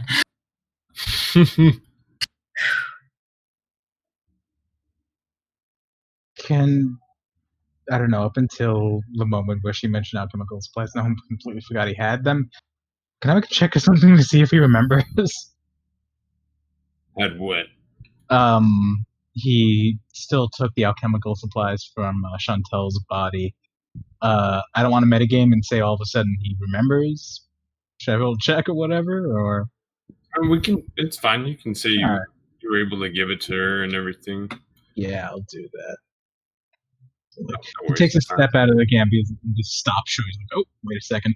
Turns around and is gonna go hand them to Leslie. 5 counts of alchemical chems. Alchemical what? It's a bunch of herbs and everything of like Herbs 5 and- uses for like multiple potions, like early stage potions, not later stage. You'll need a few more expensive certain ingredients for others. Alrighty. I guess I'll also sort through this. About how long did it take me to make that? Did that alchemical fire take me the whole time? Basically, they're going in, be out. No, it would take you about a few minutes. It wouldn't take super long. Oh, okay. Because I have 2 more supplies to make more. Yeah, you can go ahead and roll another one. Okay. Roll again. All right, guidance again. I'm guessing. Quiet. Sorry, yeah. Okay. Yeah. Good. I heard half of it. Good. Oh, yes. Oh, there you go. Yeah, Great. you Now I don't you have to get be the knack of it this time. Now you're getting more of the knack of learning how to make alchemist fire more efficiently. And then with my last one. Yep, I got the hang Wow. of it. Yep. Wow. You make 3 perfect potions that look like they would set anything ablaze and keep going for a long time. All right. lot. I am going to secure those very carefully. Okay. And then I guess I will spend some time sorting through Chantel's supplies. She kind of has a frown on her face while she's doing it, but she'll sort through them and just kind of see what's there. Okay.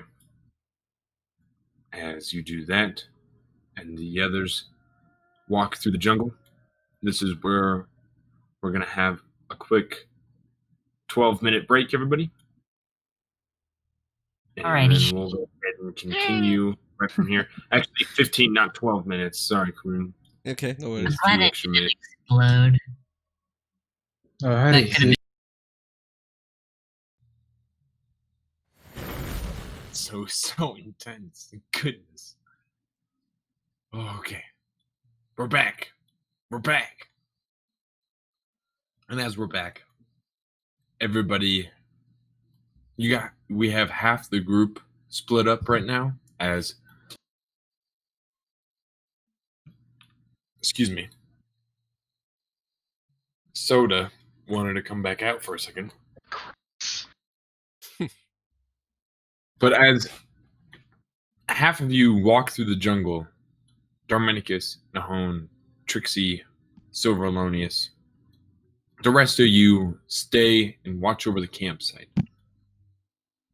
For the group that's trekking through the jungle, is everybody following Silver Alonius, or did you all want to go ahead and scout ahead? How did you want to do this? I'm gonna let Sylvanonius lead. For like the first couple minutes, I'm gonna asking him questions, making sure I got the right lay of the land when it comes to where we're headed to and what we're doing. After that, I'm mostly just gonna be keeping an eye out. Yeah, and then Darminicus will stick around closely with Civilonius, trying to understand what direction are we supposed to go. And I'm basically having Civilonius lead us to a position where we can ascertain all points: the ship, the Cobalt camp, and talk about the cave. Okay. As you guys trek through, he's kind of letting you all know that the camp is a little hidden in the forest, but it is just like behind some ruins off beyond, or that overlooks the beach where the ship is at. So the village is in the ruins. It is behind it in the jungle. And like the jungle, like their village is like there's a path almost like to the ruins, but it's hard to see the village almost in the Got jungle. You have to like be right up in it, almost in a little space. They've niched out this very thick like part of the forest. All right, so that means they'll have some problem looking through too. Okay. Yes. Alrighty.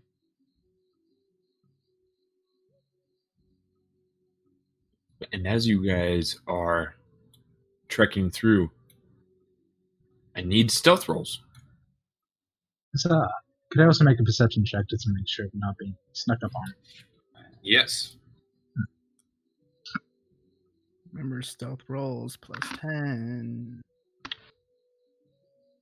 15, okay. Right 25 stealth.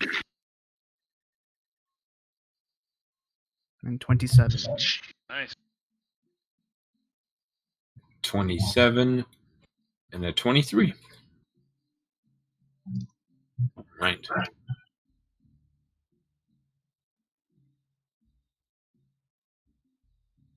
So you all continue moving through the forest, moving through the jungle, silently. And as everybody's trekking around, now when you look ahead and you can see a small little patrol that is just walking ahead of you all, that is just moving through the forest that Silverlonius hadn't caught yet. I'm going to reach out and kind of grab his shoulder. Then just kind of point past him to what I see. Like when you get really close to him, he starts to smell bad again, almost. Right. And you point over, and he just gives a nod, very exaggerated nod, and everything. Points over to Trixie as well. Nahun, do you know what direction they're coming from? Well, in way of where they're going. Not sure.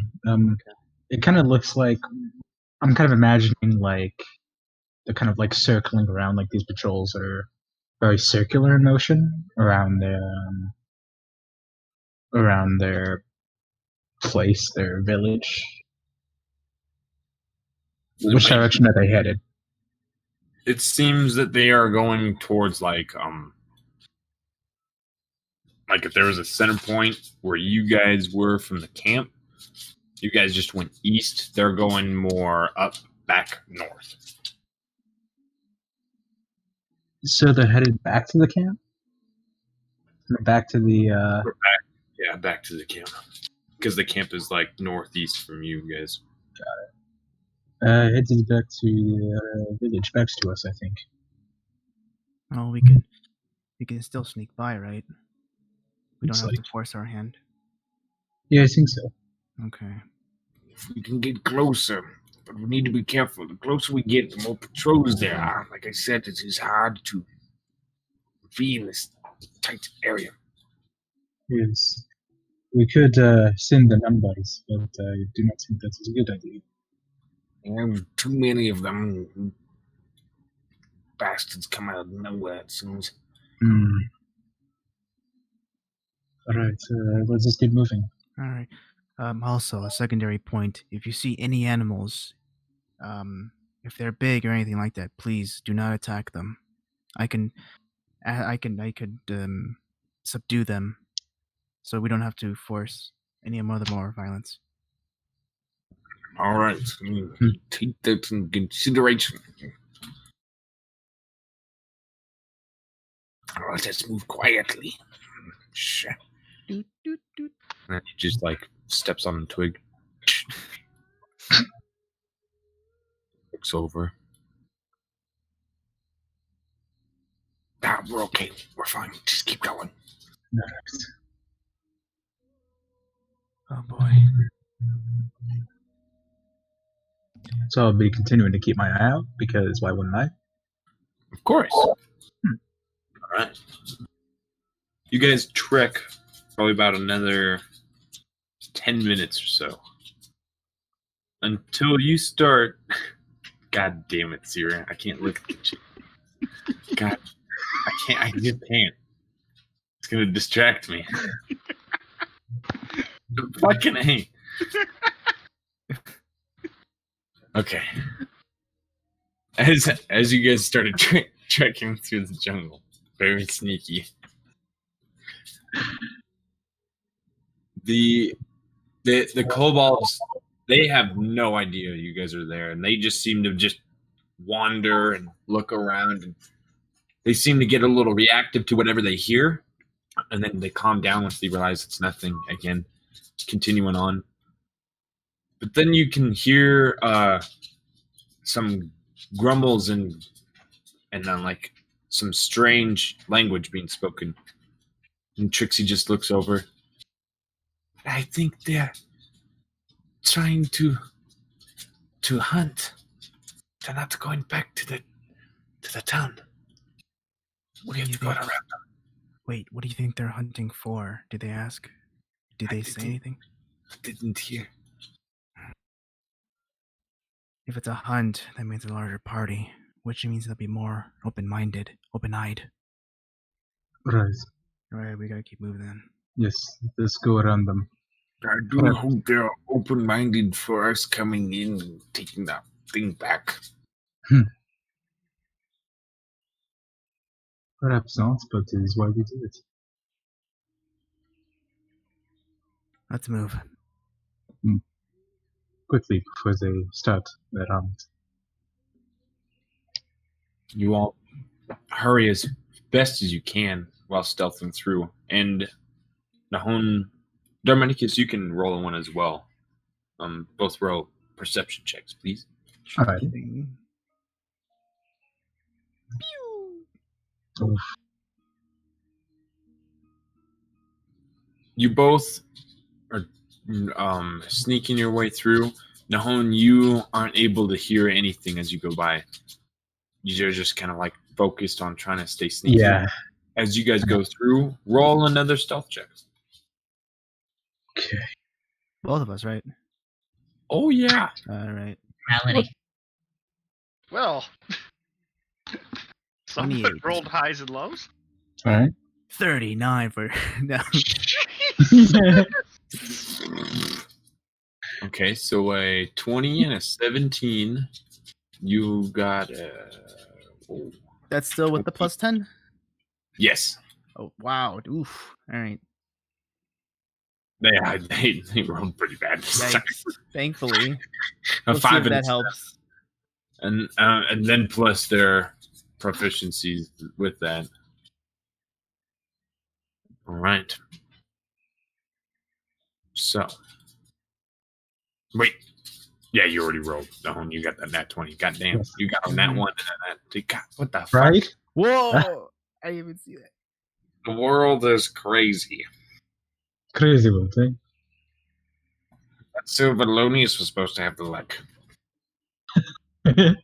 And as you all sneak on by, for a moment, the kobolds, the two of them, just like turn towards your direction, and you all just like perfectly hide underneath the ferns and other such reeds, just masking yourself completely, staying as possibly still before they just kind of grimace and one nudges another, kind of like punches them in the arm, and then just like they just continue down the trail, going back the way they just came. And Silverlonius just waves on by, waves over. It's not too far from here. Alright. Alright. Still okay, everyone? Are we good on time for me? Mm-hmm. Are we- It's probably been about, I'd say, almost 30 minutes to Okay. like 40 at this point. Still got like 20 minutes. You're fine. Yeah, we're fine. Probably. Think.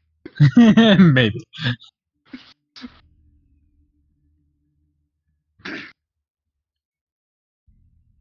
So I Alright. have a map, but it doesn't want to reveal.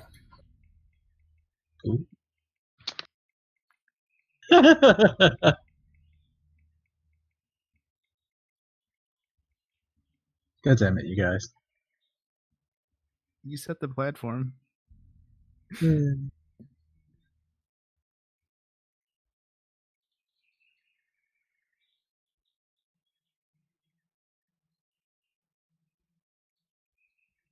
All right. And as that is happening, over at the camp, Lesia, Mayette, Amari, and Marcus, what have you guys been doing? Like I said, I've been sorting through Chantel's herbs and alchemical supplies, basically, trying to figure out what all is in there, what sort of things I can make with it.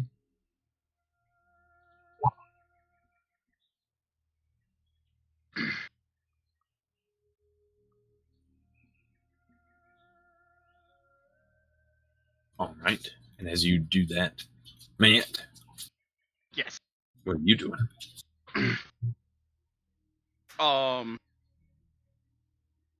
Maya is kind of one of the things she does is she's just slowly gathering like flat stones, and she's been trying to skip them out into the water and see if the water reacts in any way to like she's gonna kind of look for like signs of a storm or the water acting a weird way because she remembers being told about like that the water acts or like the storm acts different as far as like things go out. So she's gonna try to skip stones as far as she can, see how the water reacts. All right. Go ahead and make a perception check as you're skipping them. Nope. That's principle.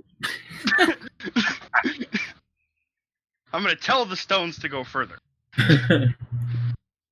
As you watch the ripples go out, it gives no signs that would indicate a storm.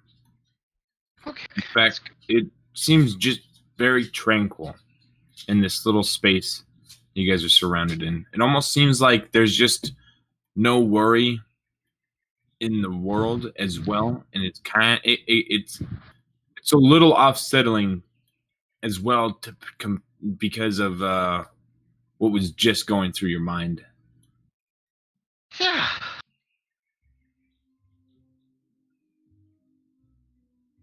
You don't know if it has to do with the waterfall or something around it, or you're not sure, but you are getting a strange aura.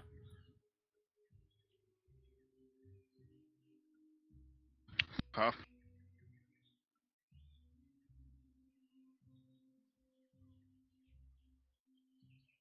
And as that happens, Marcus, you are keeping an eye out. Make a perception check. Yes. I believe Ginger is as well. Yes, he is also looking. The rolls are not with me today, boys and girls. Nope. Used all your murdering early. Ginger, Ginger, and you just start looking out into the jungle, and then Ginger just gives a, "Hey, I think I see something." Marcus snaps his head towards him. Where?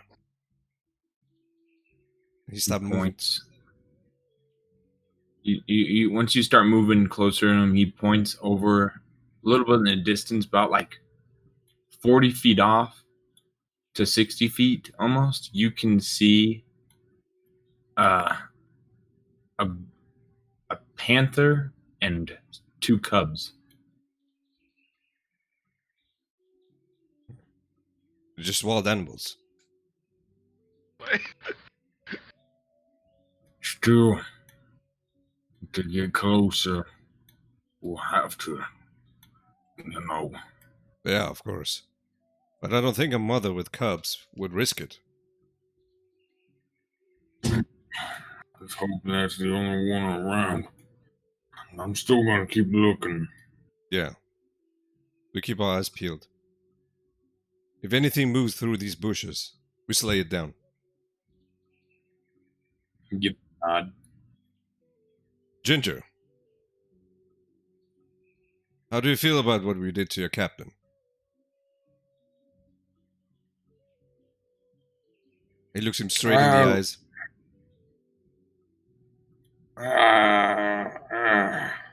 So mean. If there's anything we should settle, we will settle it. But if we're good, I don't have a problem with you, Ginger.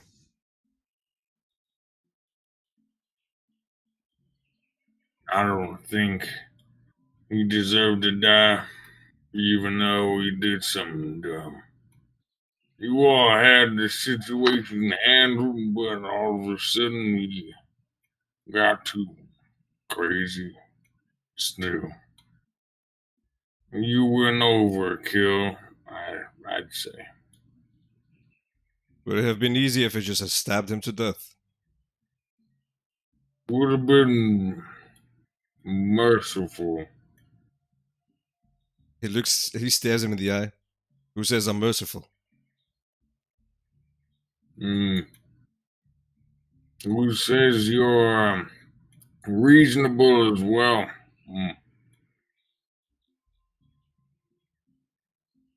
I'm none of those. Maybe I was once. I'm used to dealing with your types. Pirates, just like all of us. You know, I used to hunt pirates back in the days.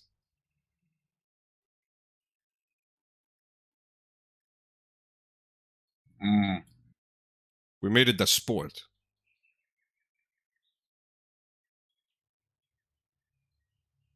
He just looks at you with the stare. That's in the past now. You don't have to worry about me.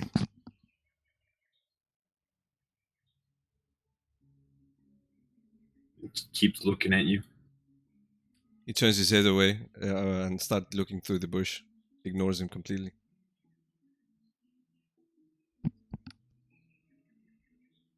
Amari, he's been sitting there in the same spot. He's kind of shifted around a little bit. Actually, he kind of got up and he's moved over to the grassier side. He's kind of tired of the sand. But he's just been sitting there. Actually, right on top of that little crate right there. He's sitting on top of that, and he's leaned over. His hair is falling down in front of his face a little bit on the sides, and he has that stone in his hand that he uses to cast the stone tower with. And he has another a small quill on it, or in his other hand, and he's holding it in his palm, and he's taking the quill and making very, very small, deliberate adjustments to different runes. He's drawing different lines, curves, and different sigils, just basically altering and editing his stone. It seems like he might be adding something or just editing it, maybe he's improving it, or just making it better altogether. But interestingly enough, the runes on the stone are kind of glowing that same, like a dark blue, but it's glowing, so it's like kind of bright. On the end of the quill is actually glowing as well, as he's feeding energy into it, and he's sliding it across the stone carving into those small niche locations where the runes are. All right. So that's what he's doing right now. As you do that, you notice your stone that you send messages to is glowing as well. Oh. Huh. I wonder what this could be about. And as Amari takes note of that, he sets his stone down in between his legs, and then he takes out the other one and kind of holds it in his palm for a second and looks at it, the glowing rock in his palm and in the palm of his hand before he squeezes it finally. You hear Kestra's voice. Amari. Just found out 2 days you left. Just trying to find out where your location is. No idea where you and your friends are. Bacchus has been looking. No luck. I've also been looking for your location, and no luck. Tell me if you get this message. Once the message in, Amari, he just kind of sits there for a good minute, and he's just sitting there staring at the stone, watching as the glowing color fades away. But he just kind of takes note of what he said and processes it before he's going to squeeze the stone back and reply to him. Kestura, it's nice to hear your voice. It feels like it's been forever, but in reality, it's only been a few days. I don't know where we are. We were caught in a storm.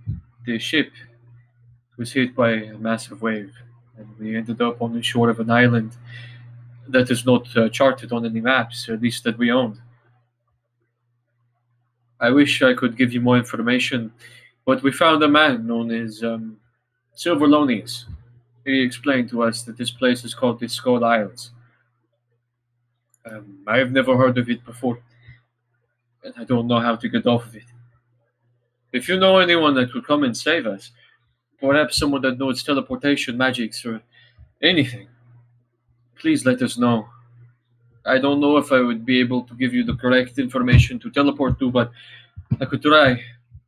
I painfully don't know the intricacies of teleportations, but I'm working on it. I would like to learn eventually. I just hope that I could come back and learn more from you. He releases the stone.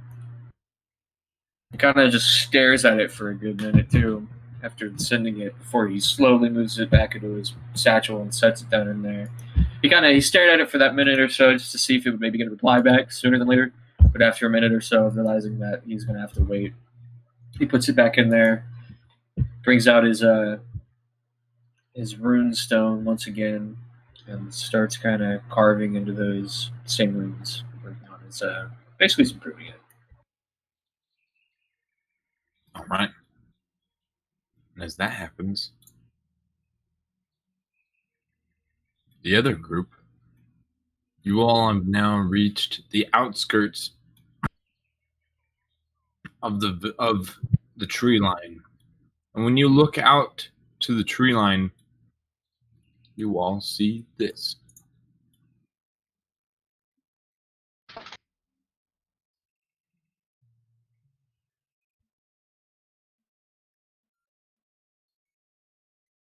And you guys are probably around over here in this top left.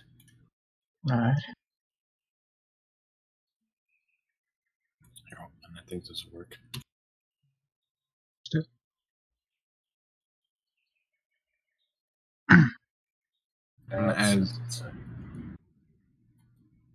Or actually, no, you guys would be a little more this way because it come from the south. And as you kind of break through the tree line, Silverlonius stands out in front. Well, here we are.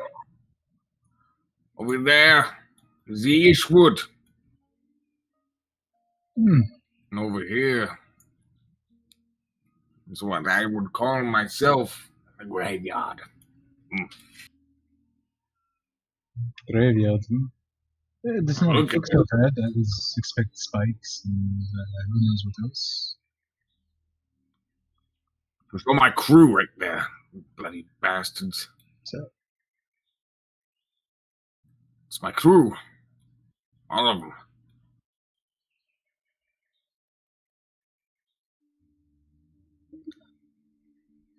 those are big statues. I know I couldn't get like. Ah, gotcha. Okay. I'm like, those are big people. Were you friends with giants, sir? Yeah.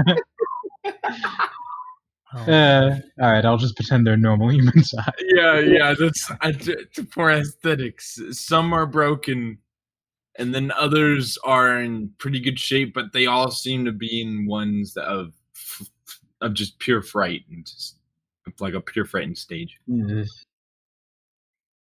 Oh yes, we're almost there. Sorry for your loss. What can you do when basilisks come up and around and turn into stone and then eat you? Who eats stone? What bloody creature does that? It was not even tasty. Or maybe it is. I've never given it a try. Yeah, true. How long have you known him? Those chaps, not that long. It's not too big of a deal. Sad part is you don't have a crew. But the Eastwood, that's the beaut. And you can see that the ship looks pretty well intact, but make a perception check as you guys are looking at this one. It's all the way up there. Perception. It was the loudest like bubble noise.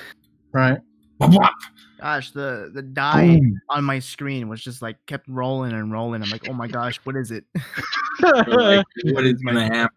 That is my third tonight. A patient. So you're just on a nat 20 train right now, dude. You're just riding it and riding Yeah, I'm not stopping. Saving some for us. No, we gotta get out of here. it. So Damn Darminicus, you. Nahon, you don't notice it, but you just see a ship. Yeah.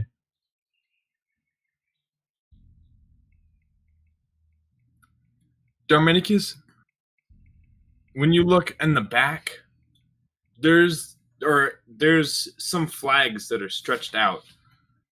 And as like the wind is blowing one direction, you can see Darminicus, one flag is like flying back and forth, and then the others start flying back and forth, going against the wind.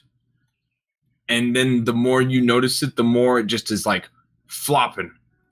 Like there's about like 4 signal flags that just keep going from right to left when they were all moving in just one direction of the wind. Okay, sorry, I think I wrote this down wrong. So all the flags are sort of flopping, but they're all moving the same direction, right? The signal flags that are on the end of the ship, there's 4 of them. They're like the wind was going like from the shoreline out to the ocean. Yeah. But it still is. The wind is still blowing that way. But then you're watching the flags go perfectly move the other direction, fold the other way, and then flop back to where they back were, and then go to the other side again. Can I scan the horizon for anything suspicious, anything darkening? You look around. You don't see anything. You just hear Silverlonius say, "Ah, the girl's excited to see us." You think so? Oh, I know so. We have our ways. I just know it's golden. He starts like walking towards it a bit, and then realizes, wait, I wish to go to the village first, right? Yes.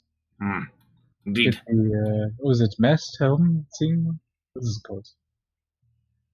It is helm. Helm. All right. Follow me. All right. And as you guys go back into the jungle, he leads you through through just a few more bushes and trees. And you guys pop out over here.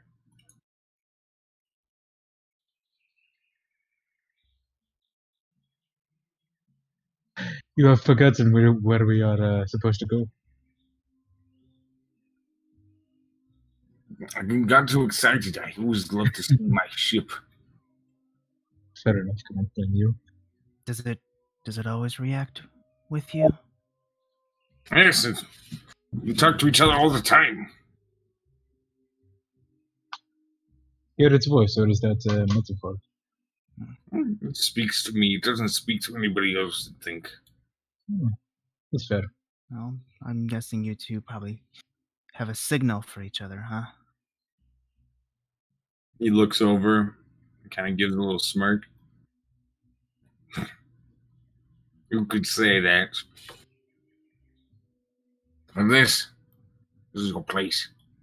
That place in the center. You guys notice the one building is just one larger than the others that look like they fit multiple other humanoids. Once you guys get to here, you can see that there's a bunch of kobolds just moving throughout the huts, and a bunch moving in and out of the large one in the center. I'm going to watch their path for a second. Is there any particular path they tend to follow, whether on purpose or not? Anywhere where we might be able to sneak past or sneak through, or does anybody ever like go around the side and look at the back, or anywhere that might be a weak spot in their patrols?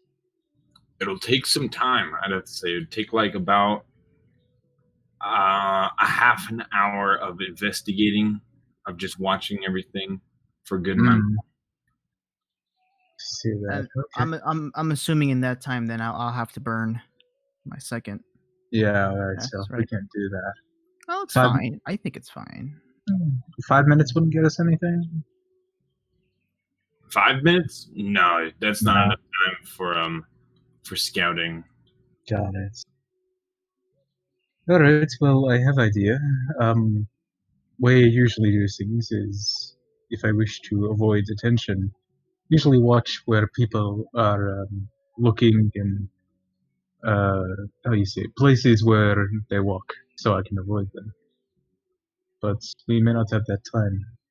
Usually, I have all day.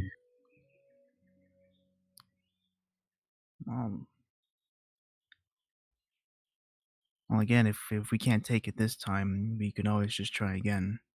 And if we don't alert them or anything, they'll just follow the same path. So when we come back, Yeah, they'll follow that same path because that's what they've used to. But if we do anything reckless, and we know we're out here, they'll change everything. true.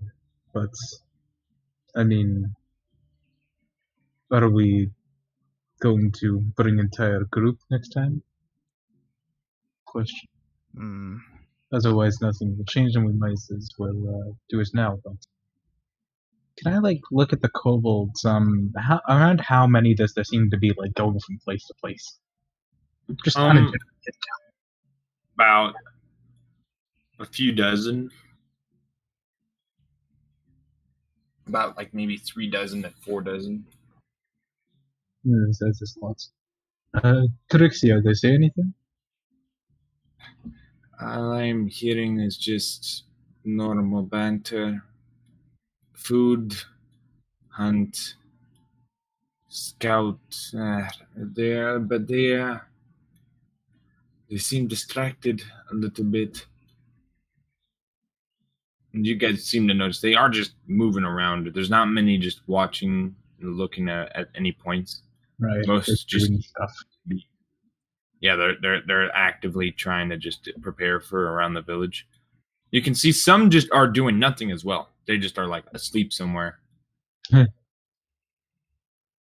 It's true. I do not think we can face them directly. If I can make it around the building, I'm maybe able to scale the wall and see inside. Maybe.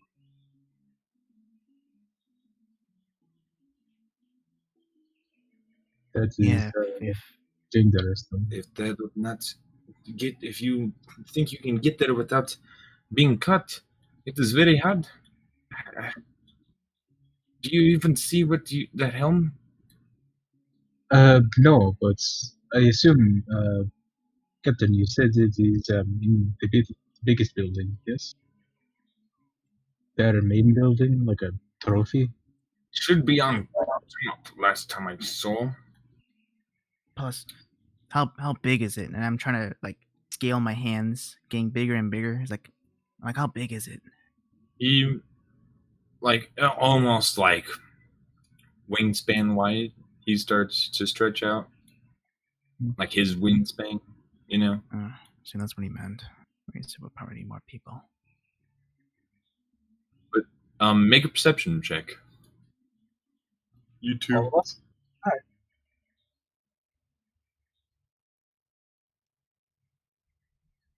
You two are looking and trying to pay attention. You both look at the top of the building. You can see a ship wheel at the top. Because most of the buildings here are just put together by random ship parts and random ship pieces, as well as hide and other slats of wood. It's very all clustered up. And at the top is just this large wheel. And it's intricate as it has these golden inlays around it. Or this gold inlay, sorry. Oh, you son of a bitch. Captain, is that it? Yes, I do think that is it. It's just bloody well large and heavy. Right. Question, does it burn? Does it what? Not that I will, but does it burn? Well, has the potential. Alright, so it's still wood. Hmm. See, the problem is, as heavy as it is, if it's on top of that building like that, that means the centerpiece. That means any kobold who walks by, who just wants to gaze upon such greatness above a building and see that it's gone, that's going to be a big problem. True. I think the important part is getting it out of here. What happens Yeah. afterward is fine. There was only some way we could trick them.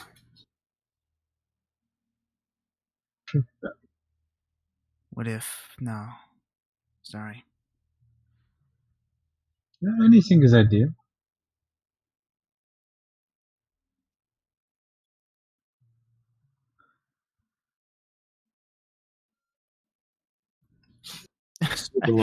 I had a dumb idea. But I'm not going to. Servalonius just looks over and says, Well, if you all don't have anything planned, should we head to the Ishwood? What do you all wish to do? You want to check the condition of the ship then, while we try to think this through. I can direct and I can come back. Trixie, you can stay here if you wish and keep an eye out with these lads. I don't think I'm more she can. useful here. If she stays, she'll have to hide on her own. I think it's best if we all go. Cannot split ourselves up too much. Oh, Right. pardon me. I thought you all wished to stay here and come up with a plan, but that's perfect. We all come. Yes, it's bad. Yeah. I might as well check the ship then. Make sure everything's in contact. No other surprises when we're running with the helm. Do I see what the helm is supported by? Like, what's it held by? you can see there's like a giant broken mast that goes like in, from what it looks like, in the center of the building and protrudes out on top, and it is just like on the front half of the mast, of the broken mast. Okay, so kind of like a figurehead. Yeah. And it's held by more rope, wood? Yeah, rope and stuff. Is that just possible? If we can... It's welded in with metal. Oh. I'm kidding. How do they learn welding? What the fuck? Yeah. It's possible to cut the rope, but if your helm can burn, then it can break, yes? Means we cannot just let it hit the ground. We should No, the Ishwood would not like that very much. This is difficult. Trick them. Why would they take it down, though? They would not. Maybe we could. Say it. I don't know. I'm just trying to think. Build a replica or something. I read that in a story once. Sounds very familiar. I don't think we have the tools to rebuild something like that. Perhaps we can distract kobolds, either with fire or I don't know. What do they like? Something shiny? Ah, yes, the Amari maneuver could always work. Forest true. fire, not a building fire, but a forest fire. Yeah. Distract the kobolds and do whatever we can do, as they are probably firing at us. Is our best shot.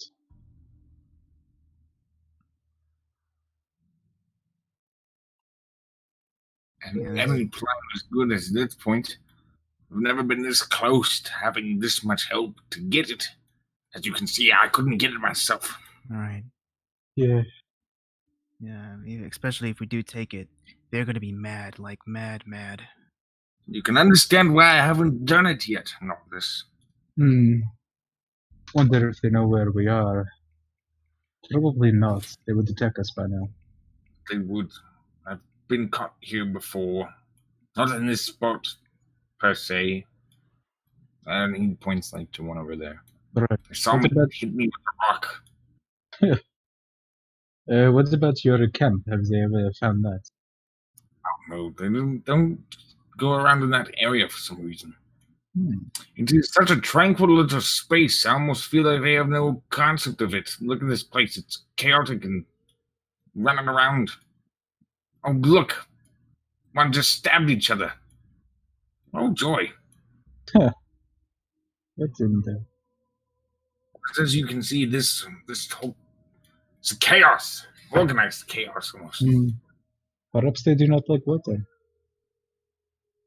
Feels though, I can... He just, like, takes a sip from a smaller bottle that he had been carrying with him. And Trixie looks at him, like, with, like, a side eye. What? It's my carrying bottle. Don't look at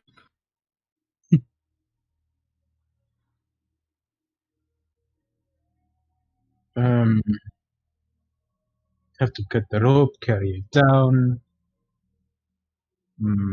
By the angle that the like the broken ship piece is angled, like if we were able to dislodge it and it were to fall, would it fall on the helm or would it fall on itself?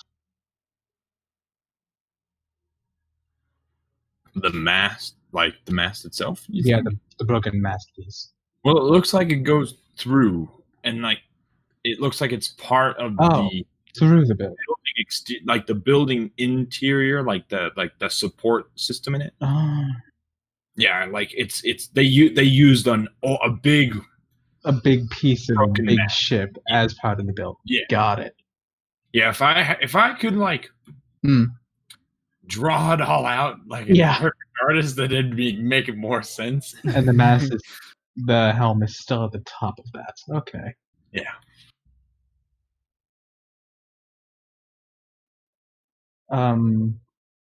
Yeah, so we would have to cut the rope, distract the kobolds, grab the helm, and then run. Not my favorite plan. I think it's one of the safest. I think. True. Alright, safer than murdering them all. Yes. How tall is the building? Red, like I guess here's an estimation. How tall is from the mast to the ground? I'm not the mast. I'm at the helm to the ground. 25 feet. 25. It's like 2 stories, I think. Yeah. Biggest building here. Yep. Now, can I assume that there are trees in the background of the building? Or... Yeah, there is, and they're a lot taller. Yeah, how tall are they? Those are like 40 feet. They're like over. It almost like the whole place is cleared, but like there's not much skylight because the trees are so tall and the jungle trees like connect almost as well. So it gives like this weird natural shade. That's why it seems very hidden, and almost is until you come into this little cove. Oh man. I turned to Nahoon. Nahoon? Do you have rope? Of course. Oh, thank goodness, because I forgot I tied up Amari with mine. Oh. Yeah. You have idea? Yeah, you see the trees in the background? Oh yeah. They're taller than the rest of the thing. With the rope. How long is it? I have 50 feet. 50 feet. See, what we can do is instead of it hitting the ground, if we set the anchor of the rope down at the bottom, use a sturdy branch. Basically, what will happen is once the helm is removed from the position, it'll just swing based off the branch and won't hit the ground. That's We better. may not be stealthy, but if we want to do it nice and cleanly, we can also fog cloud cover the area so it's kind of covered. And then once we have the helm, bring it down, we let it go, it's gone. That's a better idea. Yeah, well, that's just one, but I like it. I'll have to drop my concentration on us being sneaky. Right. True. As for yeah, if the helm is over here, then Actually, let me check something real quick. perhaps we could start fire in that direction. Hey, Nahoon, what kind of rope you got? Just regular. I think they call it then. I'm trying to. I don't know if there was a weight limit to a rope or something. I don't know. Yeah. I know that hemp is probably the stronger of the two. The other is silk, and that's a negative. This I don't rope can think- only handle 300 pounds, you dingus. I'm kidding. Oh dang. So Relonius looks over to Trixie, and Trixie just says, This is a good plan. I just don't see how we're gonna get this close. Look at all of them. What's this direction? Well, perhaps we are here. Perhaps we can circle around, very far around. Come to the trees back there. Right. So, Me- with that question, I'm sorry. Red, What? how long has it been since I casted Pass Without Trace? Would you Almost say? an hour, I'd say. Almost an hour. Yeah. Okay. I think you could drop concentration for another one, so it just keeps going. So, Yeah, I was. So I guess now it's just estimate wise, how long will it take us to get around? Actually, no. I'll. It'd take about the rest of the time, 10 minutes. What do you think, Nahoon? You want to see what happens when we go around?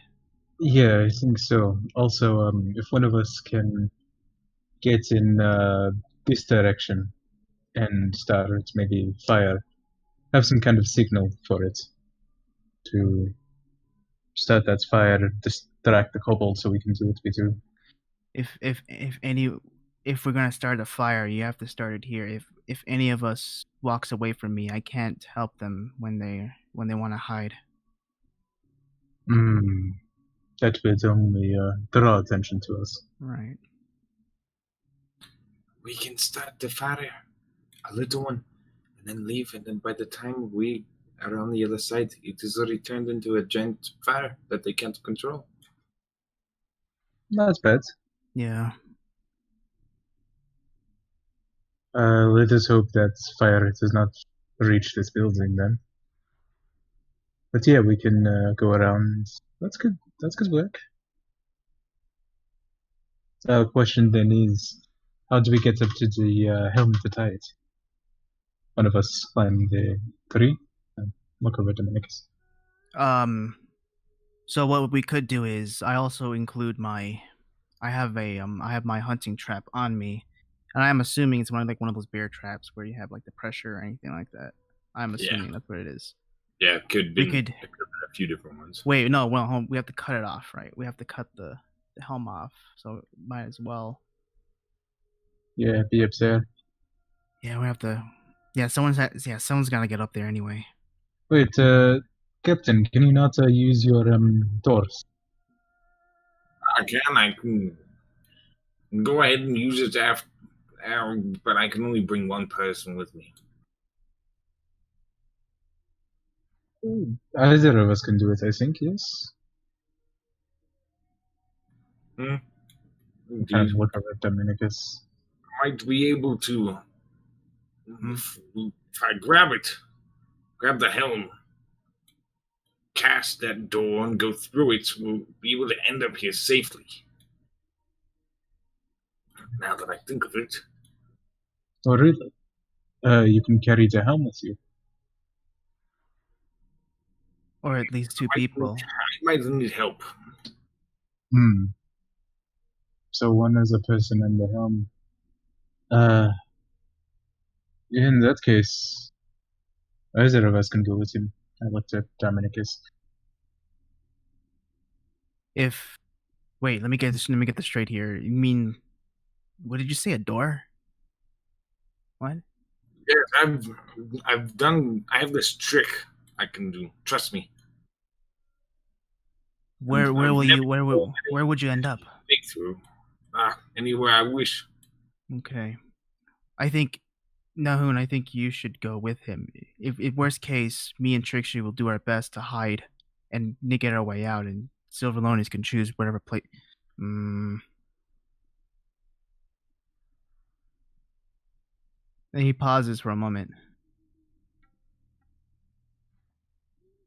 Yeah, Nahun, I think that could work. He's probably smarter that I go too, so you and Trixie can stay hidden. Right.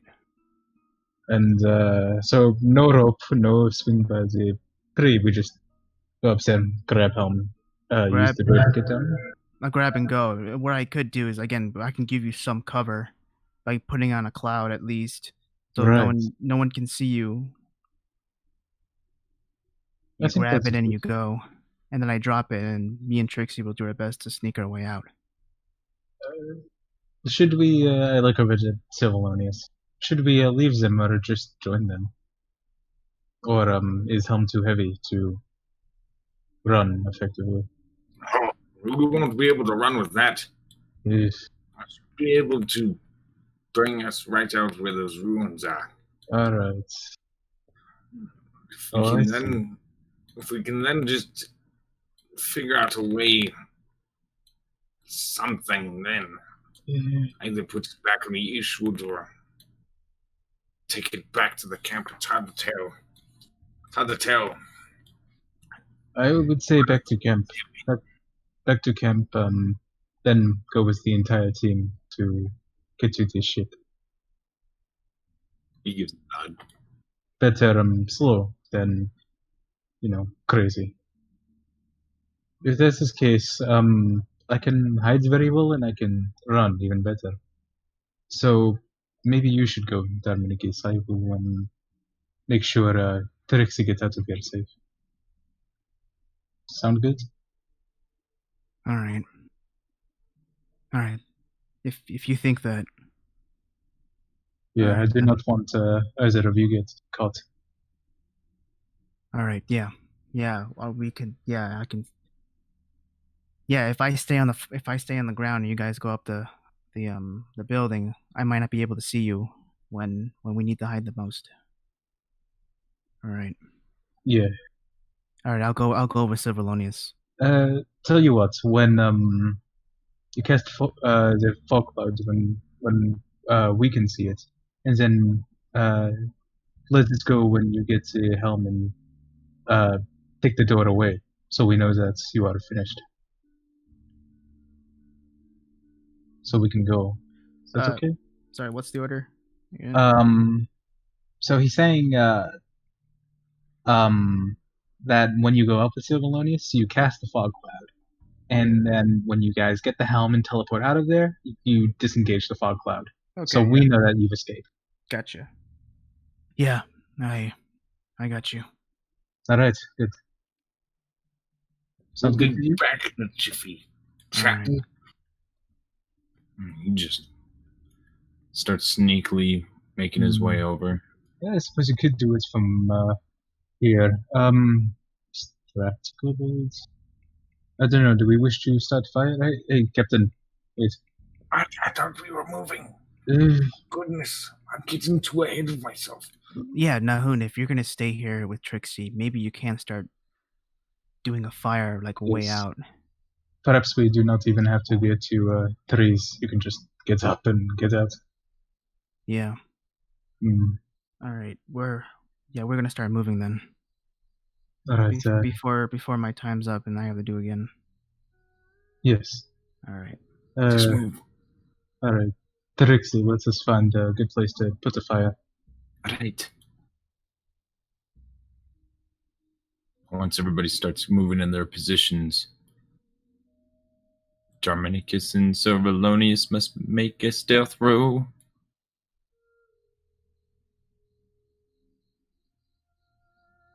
I'm gonna guess Silverlonius has more than 2 spell slots. Yeah. Oh yeah. Mm. If I'm still within my time, it's 25. All right. Yep, you are still within your Okay. time. Don't worry. And he got a 22. All right. As you guys start making your way stealthily around the village, it took a little bit of time. It took about 10 minutes, but as you guys get behind the main building, and you just hear a bunch of strange different languages coming and echoing through the main building. But Silverlonius looks to you and says, "Do you wish to climb first?" Yeah. I'm sorry to keep asking this, right? But I am still with. You just let me know, all right? Just when, or if anything. No worries. All right, then I'll start. I'll Say see if I can climb my way up. I'd say it went down like right when you guys got there. That's when it like ran out.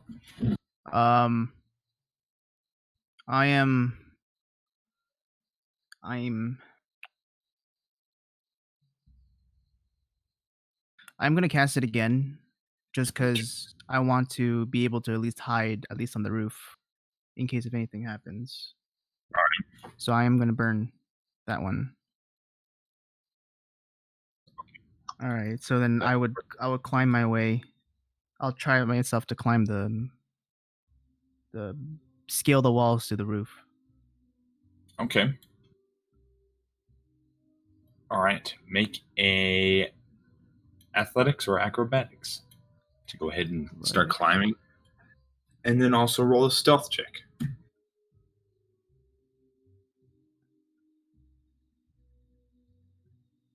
Sorry, I'm just looking at the numbers here.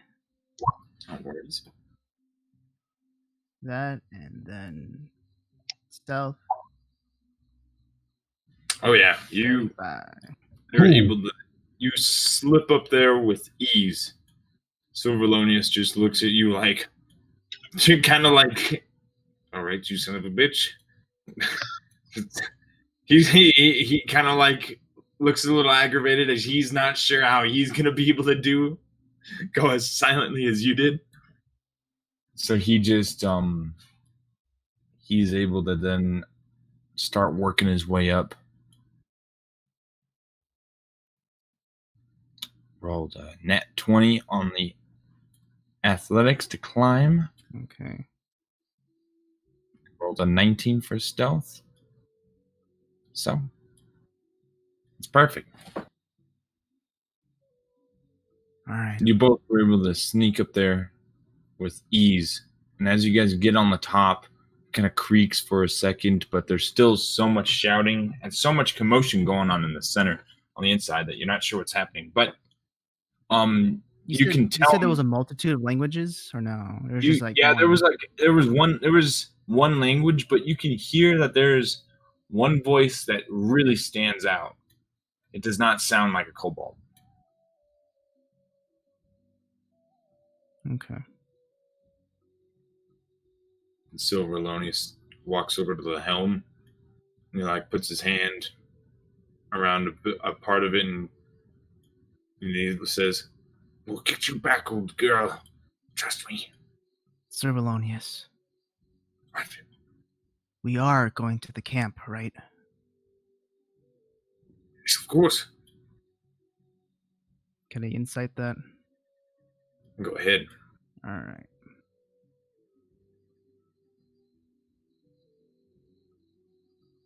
Shit. He is very twisted. Good job. No, Alright, then. he seems to be telling the truth. All right then. Do you need to see anything, or I'm gonna do a cloud? Let's just start cutting. Do Oh, it. yeah, that first. I start cutting. He starts cutting it as well. Yeah, I need to see to cut. So yeah. As you guys finish lopping it off, he holds onto the wheel or the helm, and he looks to you. Go. Oh Do it. yes. All right. So for the moment, I'm dropping concentration of pass and just gonna do a fog cloud that surrounds us, but does not intrude to go into the building. Oh, it makes it on the top. Mm-hmm. As the fog starts to come around and leak around everybody, he grabs on one side of the helm and he says, "Get on the other." All right, and I grab part of the helm.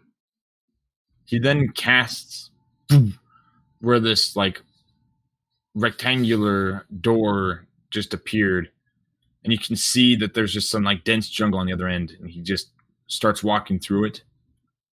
And you start following, and then there's just like strange. And if you once you walk through it, there's a strange transition of being in this foggy area to going to where this cool, like humid air within the jungle, and then the door just shuts. You look behind you, and you're just in the middle of the jungle somewhere. And it looks to be like some path that you would cross by. The camp should be up ahead, I think. But we have to carry this blasted thing. Okay. So let's do it. Okay. Wait. The signal. I don't got the signal. Drop the thing. That's the signal for. Yeah. And then in my mind, I am dropping it. Who's drinking, I'd say. Shut it.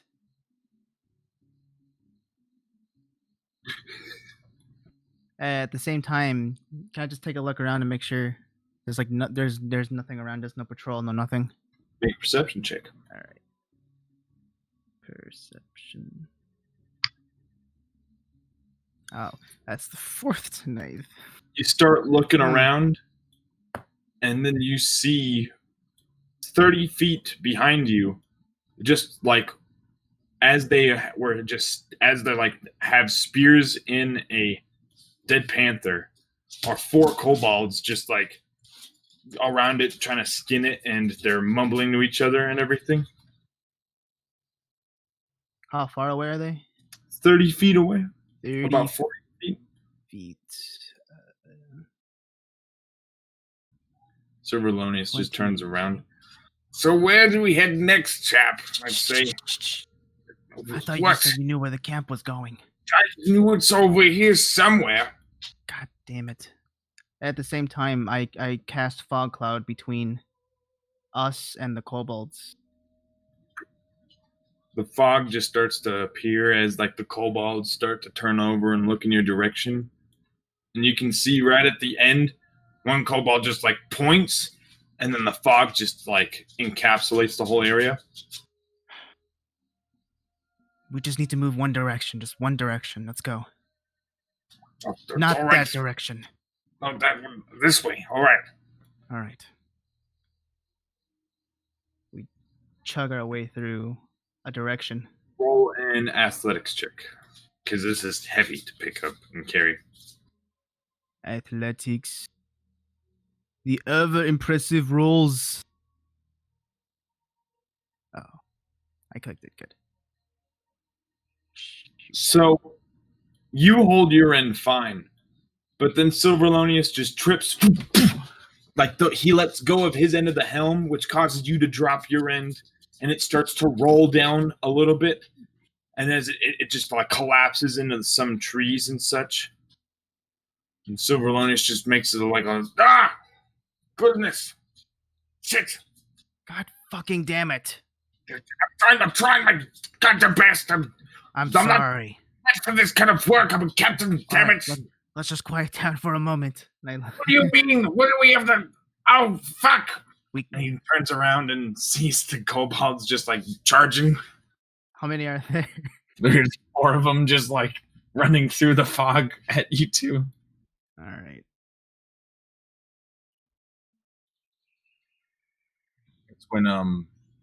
That's when he draws his rapier and he looks to you. How close are they from us? They're about 20 feet now. I'm gonna take out my what do I have? My cutlass and my round shield. Okay. So I don't know if the fire started at this point, by the way. Oh, and as all that is happening, fire has started. Sorry. I'm sorry. There was just a lot going on. Yeah. Did the kobolds notice, however, is the question.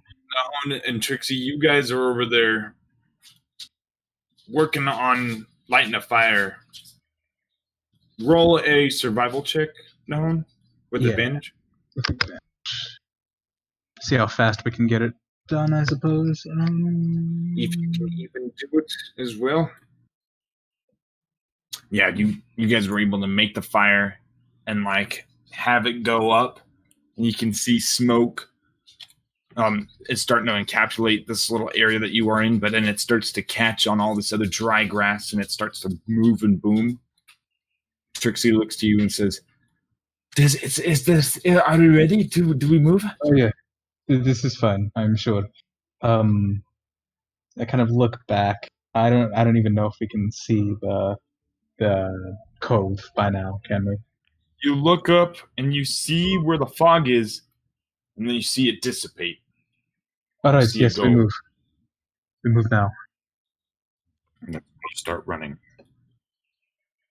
You start running through the forest and or through the jungle, and as that has been happening, you start hearing Cobalt, like as you and Trixie were running through the jungle and got a good amount of distance away from the little village, not too terrible, not not like super far away, but once you sprinted away and ran, you started hearing kobolds yelling, and you can see like about 60 feet ahead. You see Servalonius and Darmanicus attacking and fighting off kobolds.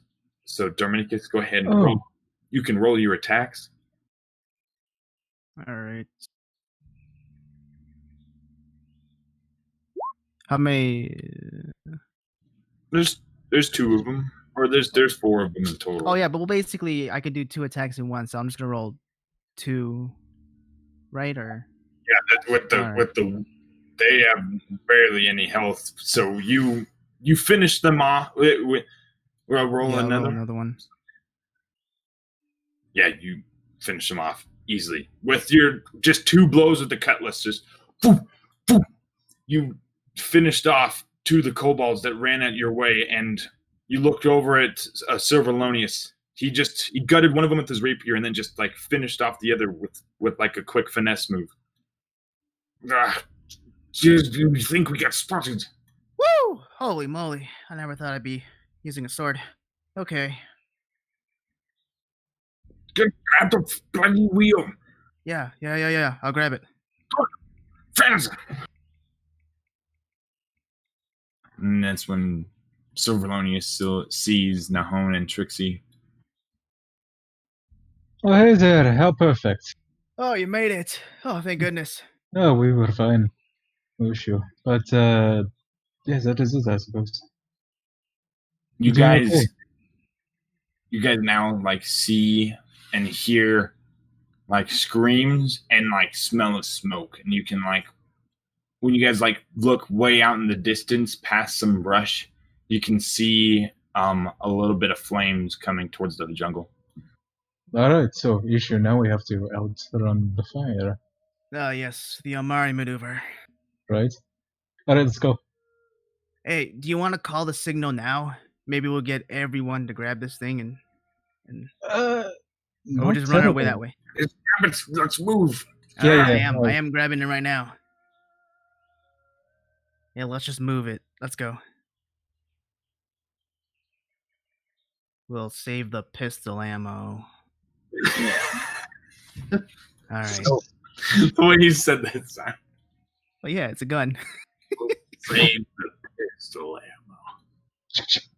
ammo. Yeah, I'll watch their backs while they're doing this because someone has to. All right. Trixie runs over and picks up the end that Servalonius has. And with the three of you, you guys don't have to roll athletics as you guys start carrying this through the jungle. Nahon keeping an eye out. And as the smoke fills the sky and the air around you all, that is where we will end tonight's session, everybody. Oof. Wow.